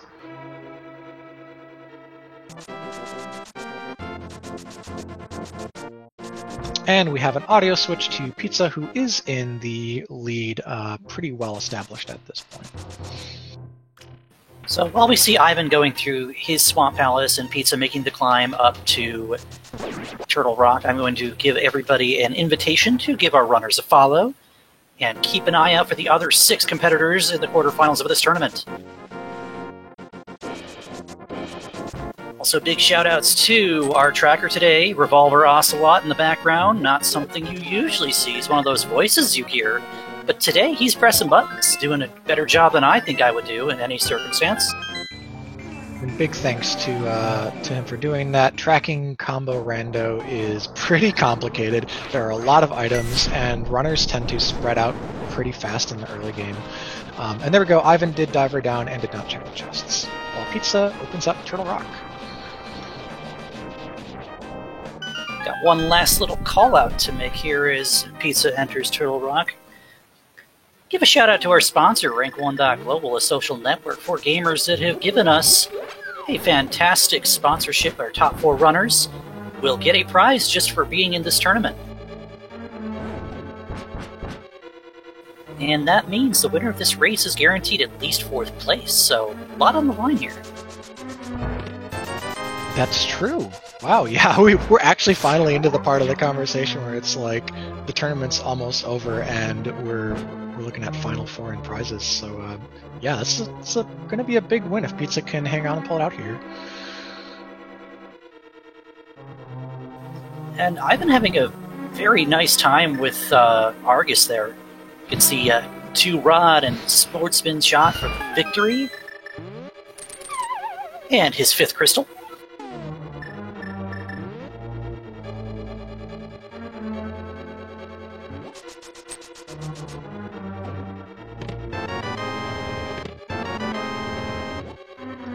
That's about almost as nice as you can write it out for Pizza, getting the big key in your first check.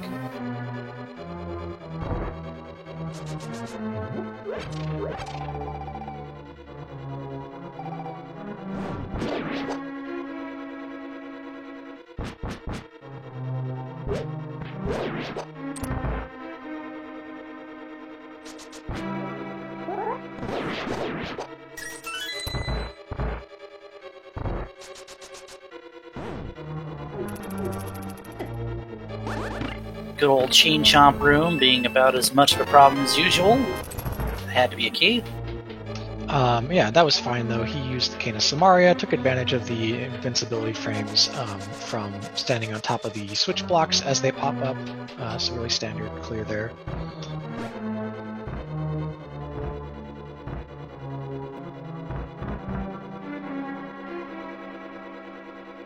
So we're going to see Pizza go ahead and steal this key from the Pokey in the coming room. And I wouldn't be surprised to see him just go ahead and skip the big chest as well. Oh yeah, this is very, very typical Wait, hang on. Oh, we don't have the big key yet. That's the only room. No, we do have the big key. It was in the roller room on the east side. Okay. Ooh. So Morph Ball Bomb's not... So he's actually going to have to go outside now and check the big chest. Otherwise he could get burned by not having enough small keys. Bit unfortunate there. I think you saw him double back in his Super Bunny form there, or in his regular bunny form, thinking, oh shucks, I wasn't supposed to walk through that door. And now, in order to not get burned by the key, he has to do the big chest and go outside.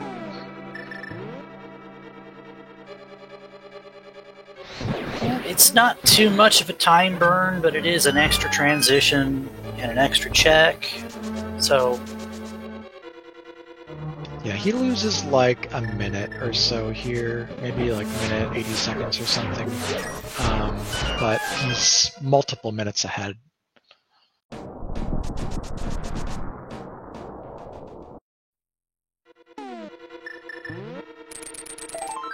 Oh, alright, so he could have, like, in a world where he felt like he really needed to push aggressively, he could have pressed onward and still gotten his key just fine. That chest just having a piece of heart, but probably still glad that he routed it this way, given what could have happened. yeah, unfortunately that means this has to be a key in this room or else we're not going anywhere. That also means that we'll have to visit Laser Bridge for our last key.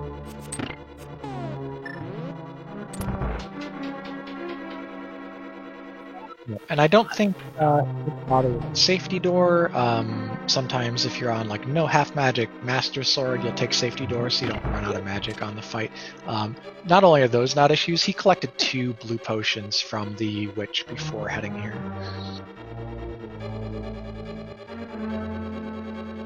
Now we see Ivan making pretty quick work of Cold Stare.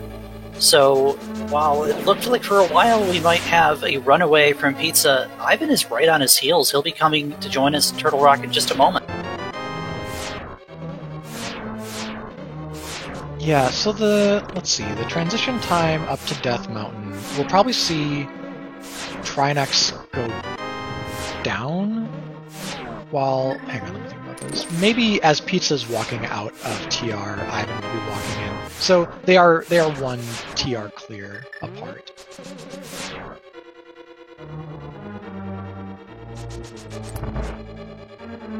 Assuming Ivan doesn't get trolled too hard by these dead rocks. And cabbages.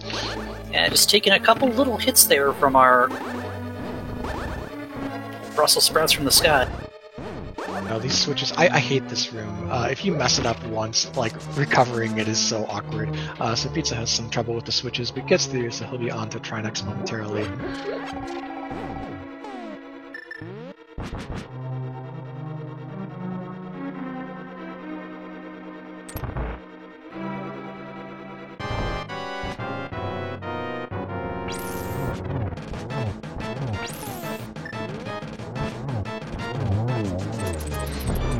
Oh, and that nasty ice head leaving a mess on the floor to have to deal with.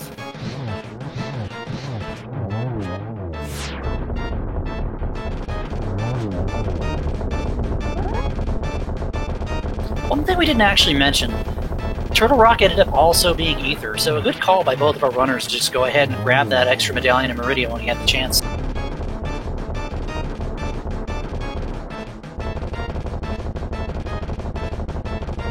Yeah, it ended up being convenient to grab the Ether initially in that conversation, an hour and a half ago. It was like, well, maybe you think about coming back for Ether, but it was fine.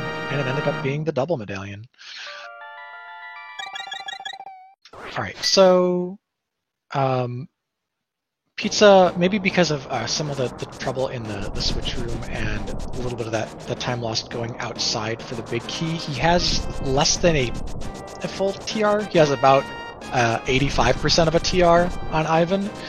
So the gap could narrow with route divergence, like left versus right in Ganon's Tower. I don't think execution within GT will change much. A Ganon fall is like the last remaining sort of big time loss that's even possible. And there are nightmare scenarios. You could try to do stand-up glitch on Mother Brain and then soft lock and need to reset Torian, but we don't talk about that because we wish the best for our runners. Alright, Pizza goes ahead and does the Hope Room first, because Hope the key is in the Hope Room, but no such luck today, so we're going left.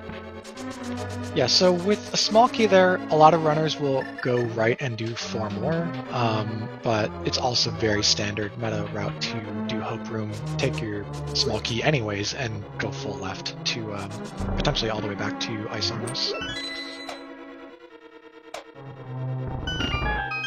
And the boots did not end up being required for the torch.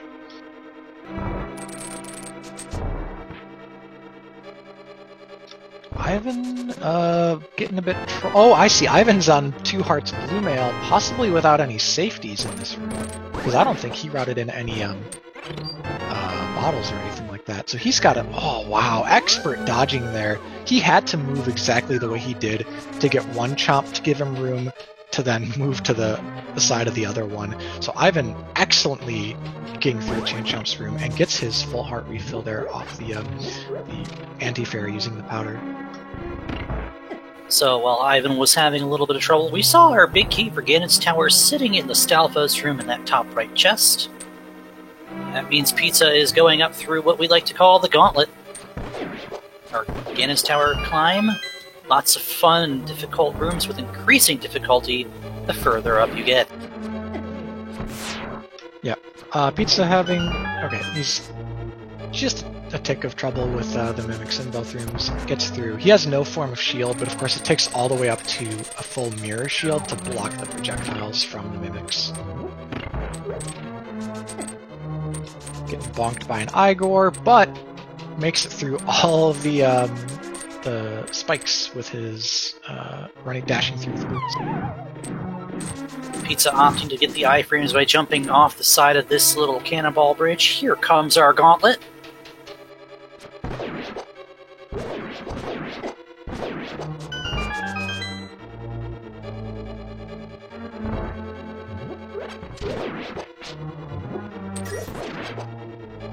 It starts you off with just a couple of enemies, then you get the 3 red Stalfos, then you got Zazzix and Beamos on moving, treadmill platforms. And in the following room, you're going to see some ice physics.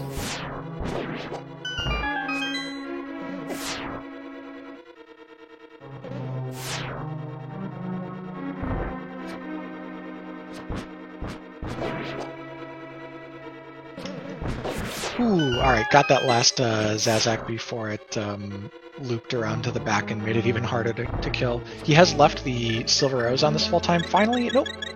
Oh, he's going for a blue pot here, I see. I thought he was going to switch to Fire Rod maybe for slightly easier kills on these last 2 enemies. But he's good to go. It's just as I say he's good to go, he gets sniped by a laser. Now he's good to go. Alright, we're going to see a second go at Lamulus, and that's a 3 silver kill. 1, 2, a 3. Perfect. Really, really nice Lamulus too. And upcoming, the absolute best set of rooms in this entire tower.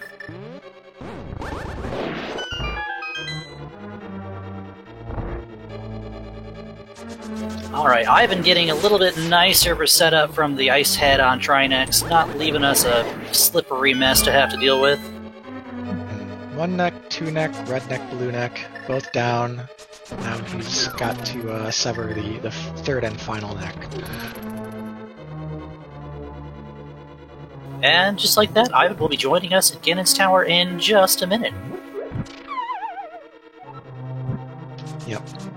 So, Ivan, I don't know his standard GT route, but he would actually then lose a little bit of the time of this admittedly still kind of close race if he sees that small key and goes right.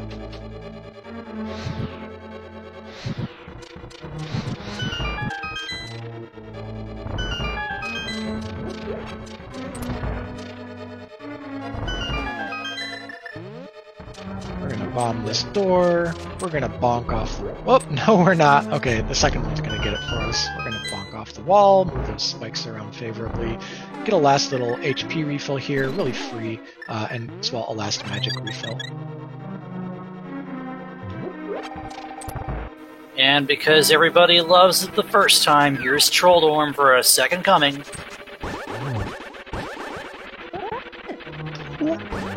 Okay, so that's 2. I think he's fine. I don't think either of those were pokes. Yeah, he's fine. In the event where you accidentally get like a sword poke instead of a slash, you can put Moldorm at an awkward HP where you'll end up actually still enraging him. And with one last chest just kind of there for the taking, he goes ahead and checks it and goes, oh hey, I can find where Aghanim is! Too bad I already knew. And Ivan's going right though, so I think this probably cedes back that little bit of time that maybe Ivan gained on Turtle Rock execution.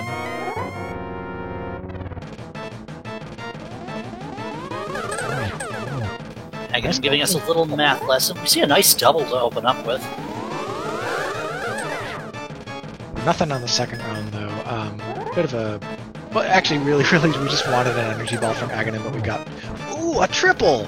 That was absolutely a beautiful triple. And there it is, 2-0-3-1 for Agatu. I would give him an A in Agonometry. Agonometry. Why have I never heard that? I don't know, we've been coming up with all sorts of different names for it lately. Alright, it is time for the terrible warthog, the big pig, the rambunctious. I don't know. Are there any other synonyms for pig that you've got? I don't know, and I always say pearls before swine. Alright, so Ganon fight, the first and second forms are going to require 12 Tempered Sword Slashes or 6 Tempered Sword Spins. Ooh, look at that corner position. Yeah! No, wait, oh, he didn't get into the corner for the free, like, double spin hits. It's probably not going to matter. I think he still one-cycles this, but that corner is the best possible spot for Ganon to be, because you can just sit there and make sure that you're moving to the next phase. Unfortunately, Pizza does not get through in that cycle, so he's got to go a little bit longer. Also, chat said boar. Yes, that's right. But today we only have to defeat one Ganon, not 30 to 50 wild Ganons, so the task at hand is pretty surmountable, and assuming he stops teleporting, that was somewhere between like 30 to 50 teleports. Yeah, Ganon's a little teleport happy, but as soon as he settles down here, one more shot, and we'll be talking about getting our fire rod or lamp ready for a torch glitch. Ivan's going to go ahead and grab the fairies here for a quick health refill before he heads up into the gauntlet. Anything in his bottles, and he doesn't have a bug net.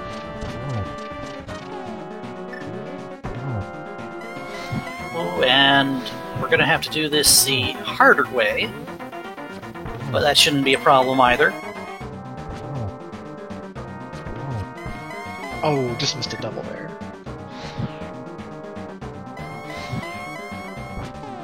Ah, I just missed a slash that would have made him vulnerable. This Ganon is just being so slightly elusive. But the Ganon is down, so get out your single G's and chat for pizza.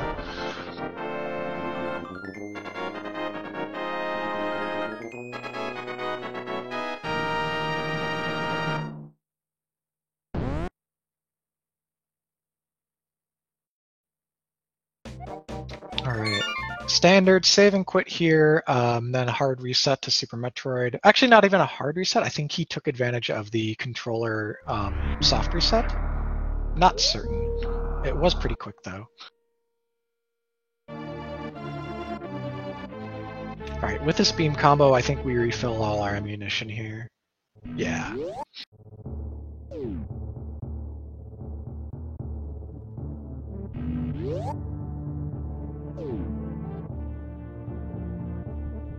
Alright, what does he do from here on out? There'll probably be a point at which he menus off Screw Attack, but it doesn't really matter, because like Zeb Skip doesn't really matter when you've got, no ammo shortage issues. It's going to be pretty standard. I don't know if Pizza does Baby Skip. I'm certain that Ivan knows that does it. But yeah, that's about it as far as like remaining time saves. There's stand-up glitch, but you don't have full beam combo, so it's only gonna maybe take off like half of Mother Brain 3's HP. Yeah, he does have plasma, so I wouldn't be surprised if he doesn't remember to turn it on when he does go to menu off, either Varia or Screw Attack. It doesn't make the biggest difference here until you're talking about being out of ammo on Mother Brain, but that shouldn't be too big of a problem here either.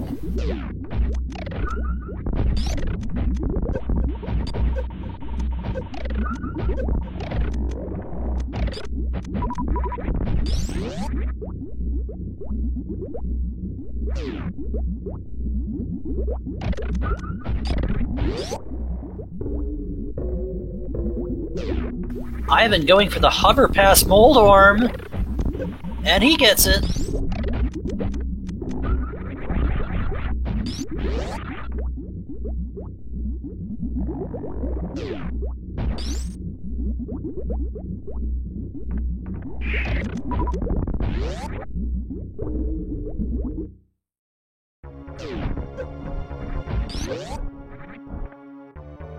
Alright, Ivan's gonna see some different patterns from Aghanim in his second math lesson. Skip the first one.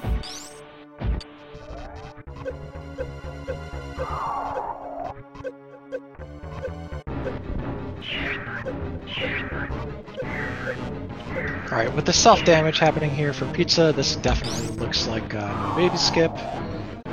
And right into the waiting maw of the large mutant alien space creature thing.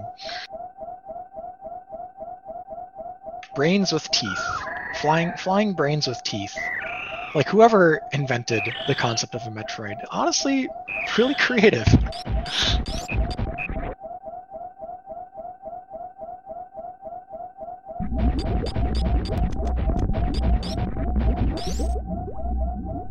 Alright, Pizza's going to take a health refill here before going on to face off against Mother Brain. Gets the, takes off Varia, turns on Plasma, and removes Screw Attack. So we're probably going to see a Zep skip. Ivan is on Ganon, and he used a nice little trick there on Form 1, as the... took a big hit from Ganon there. As the Trident was flying out away from Ganon, he used it to position himself so he could sword spin and knock himself back into position to damage Ganon again. Oh! He took a death hit. And yeah, I'm pretty sure nothing to revive him, so gonna have to redo that fight. So yeah, luckily that was early on in the fight too. Yeah, Ivan reset that mail upgrade way back in the beginning of the game, and once he got blue mail, we thought, well, he's covered. He's gonna be fine for safety, and the difference won't matter. But there were a couple of spots where his health got into, kind of dicey spots, and he actually maybe could have benefited from having full mail. Yeah, the margin between blue and red, as we discussed, really not too much of a difference at 50% to 75. Still makes a little bit of a, gives you that extra cushion towards the end game bosses. Vitrius, we know, does a lot of damage. Getting bodied by Cold Stare hurts too. Now, the last thing you want to do is get killed by a Ganon Hug or a Fire Bat. But we're not worried about this time, as he's already making quick work, and he's done with Phase 3, so we'll see Ivan throw some silver arrows at our pig friend.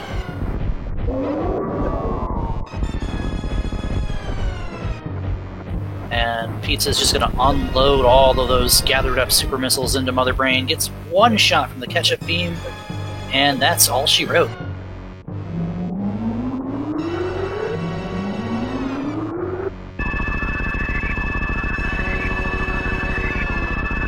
Alright, Ivan with the Ganon takedown. Let's see some single G's in chat for him.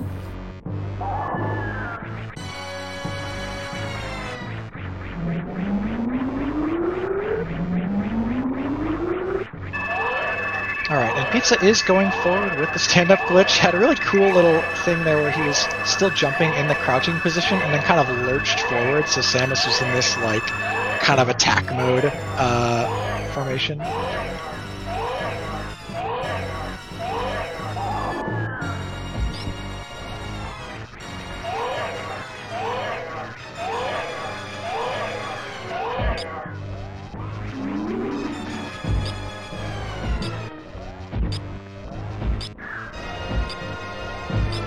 Alright, each of these shots here that he's doing, which, by the way, good thing he didn't get stuck to the ground there. With no X-ray, he just would have been stuck again, and I think he still would have been fine. Mother Brain would have just knocked him backwards and still been able to continue damaging the baby.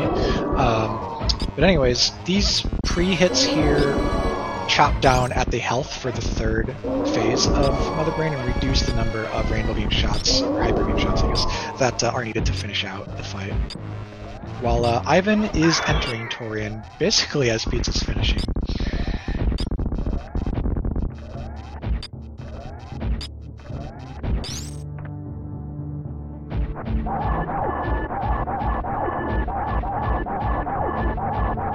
Right up at Mother Brain's face with the Hyper Beam, and just like that, she is done for, and we are about to be less than 3 minutes away from one exploding planet.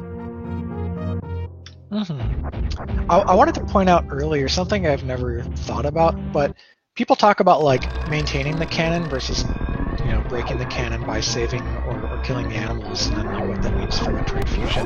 But the other thing is that when you skip baby, you skip the part where the baby realizes that you're actually the friend, you're the rescuer, the mother that the baby remembers. So baby skip in and of itself is like breaking the canon just within the game. I've never actually thought about that. It's kind of clever to point out. Because otherwise, the only reason the baby shows up is, it's scripted. Pizza getting the quick moonfall here, save a couple seconds in Escape 4. See if we get a shaft spark.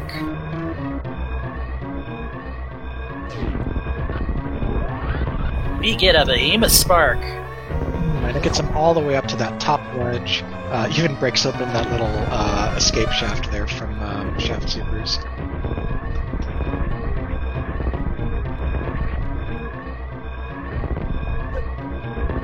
Ivan was playing around with the idea of baby skip. Unfortunately, gets nabbed. Yep, and he'll have to go through a refill. But let's give it up for Pizza with a first place finish here, advancing into our semifinal round. If he can get up onto the ship there. Pizza will finish with a SRL time of 2 hours, 33 minutes, and 59 seconds. Let's get your GGs in chat. GGs, congratulations to Pizza. A 2:33 is a phenomenal time. I think he's going to be super proud of how this run went down. It sets him up really nicely to be, no one's a favorite, right? The tournament is still stacked with like really talented runners, but he's set up nicely to compete for, potentially taking it all. Yeah, and Ivan gracefully takes his defeat. He gave us a forfeit not too long after Pizza's done in chat, and he has declined on an interview. Now, yes. Pizza's not set up with a mic, but... Pizza, I don't know if he's going to actually come join us in chat for just chat questions, but he did answer a few questions in IRC, and also the two of them had a bit of a conversation about how they kind of finished out the game that we can relay to you. So they talked about the difference between heading straight to Hype Cave versus getting there late. Ivan kind of figured he was doomed based on his Hype Cave timing. And what else? I asked a couple of small route questions to Pizza. If he was considering getting the wave beam at the library. He didn't answer whether or not he thought it was a good idea. He actually just forgot about it. As well, I asked about if the bow pickup made him think about Pendant Eastern and if Screw Attack changed his mind to instead route into LN. He said the bow made him suspicious, but the seed kept giving him better options, especially once he found Moon Pearl, so he just never did Pendant Eastern. But he was planning to do LN regardless, and the Screw Attack just kind of solidified the call. Yeah, really well run, well executed from both players. Came down to, who routed the Dark World in which particular way. Can't fault Ivan for being aggressive and pushing the hook shot, and especially, going to a crystal dungeon that he needed to do in the form of Palace of Darkness before checking out Hype Cave. So, yeah, we ended up, even if there had not been the Ganon death, it was still such a close race at the end, and it was like screen for screen throughout, right? Seeing them on Dragon and Ridley at the same time, I think that was a really impressive run to watch. I hope you enjoyed it. What did you think of it, Zeruvian? I thought the seed was painfully linear early on, and we saw both of our runners just digging out every single isolated thing that you could possibly want to look at, that logic was telling you, hey, it could be here. Hey, it could be here too. And then it just kind of opened up once you found the Moon Pearl. There were any number of directions that either of them could have taken, and we saw the divergence work out in favor of Pizza, and some of the aggressive play, maybe not play as nice for Ivan, but through and through, the execution was absolutely beautiful. Both games, both players, showing us their stuff. Give them a follow. They deserve it. So let's talk a little bit about what remains in this tournament. This was the first of 4 quarterfinal matches to be run, with Pizza advancing to semis. He will face the winner of Azure versus Dragondark, which is in a couple days. I want to say that's Sunday. I can pull up the schedule real quick. Yep. That match will be Sunday at 8:10 p.m. Eastern Time. Mm-hmm. But first, tomorrow we have one heck of a tilt coming, as Maniacal and Solsky will be playing their quarterfinal match. That is also at 8:10 tomorrow night. The channel has not yet been determined, but you're going to see Apathy Duck and Tracy M on commentary, so don't wait around. Check that one out.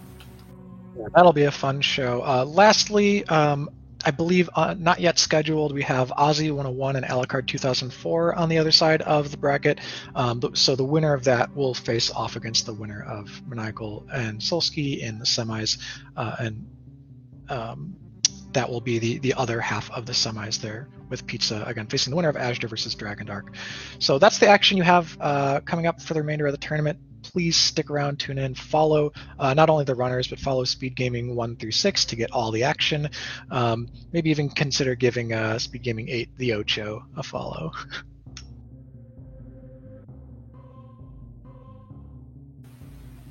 All right. Yep. And to close this all out, thank you to tournament staff for continuing to organize, for all they've done for this tournament. Thank you to my co-commentator Zeruvian, our tracker Revolving Ocelot, for helping us put this broadcast together. Thank you Rank 1 for our sponsor, who have set up a social media site for esports and gaming profiles, tournament organization, and so forth. You can check out the profiles for both runners at the links on the screen, and their cash prize will start to be guaranteed for runners who hit into that top 4 like Pizza has. Thank you all for tuning in. Check out more action on Speed Gaming channels throughout the weekend, and keep enjoying that random.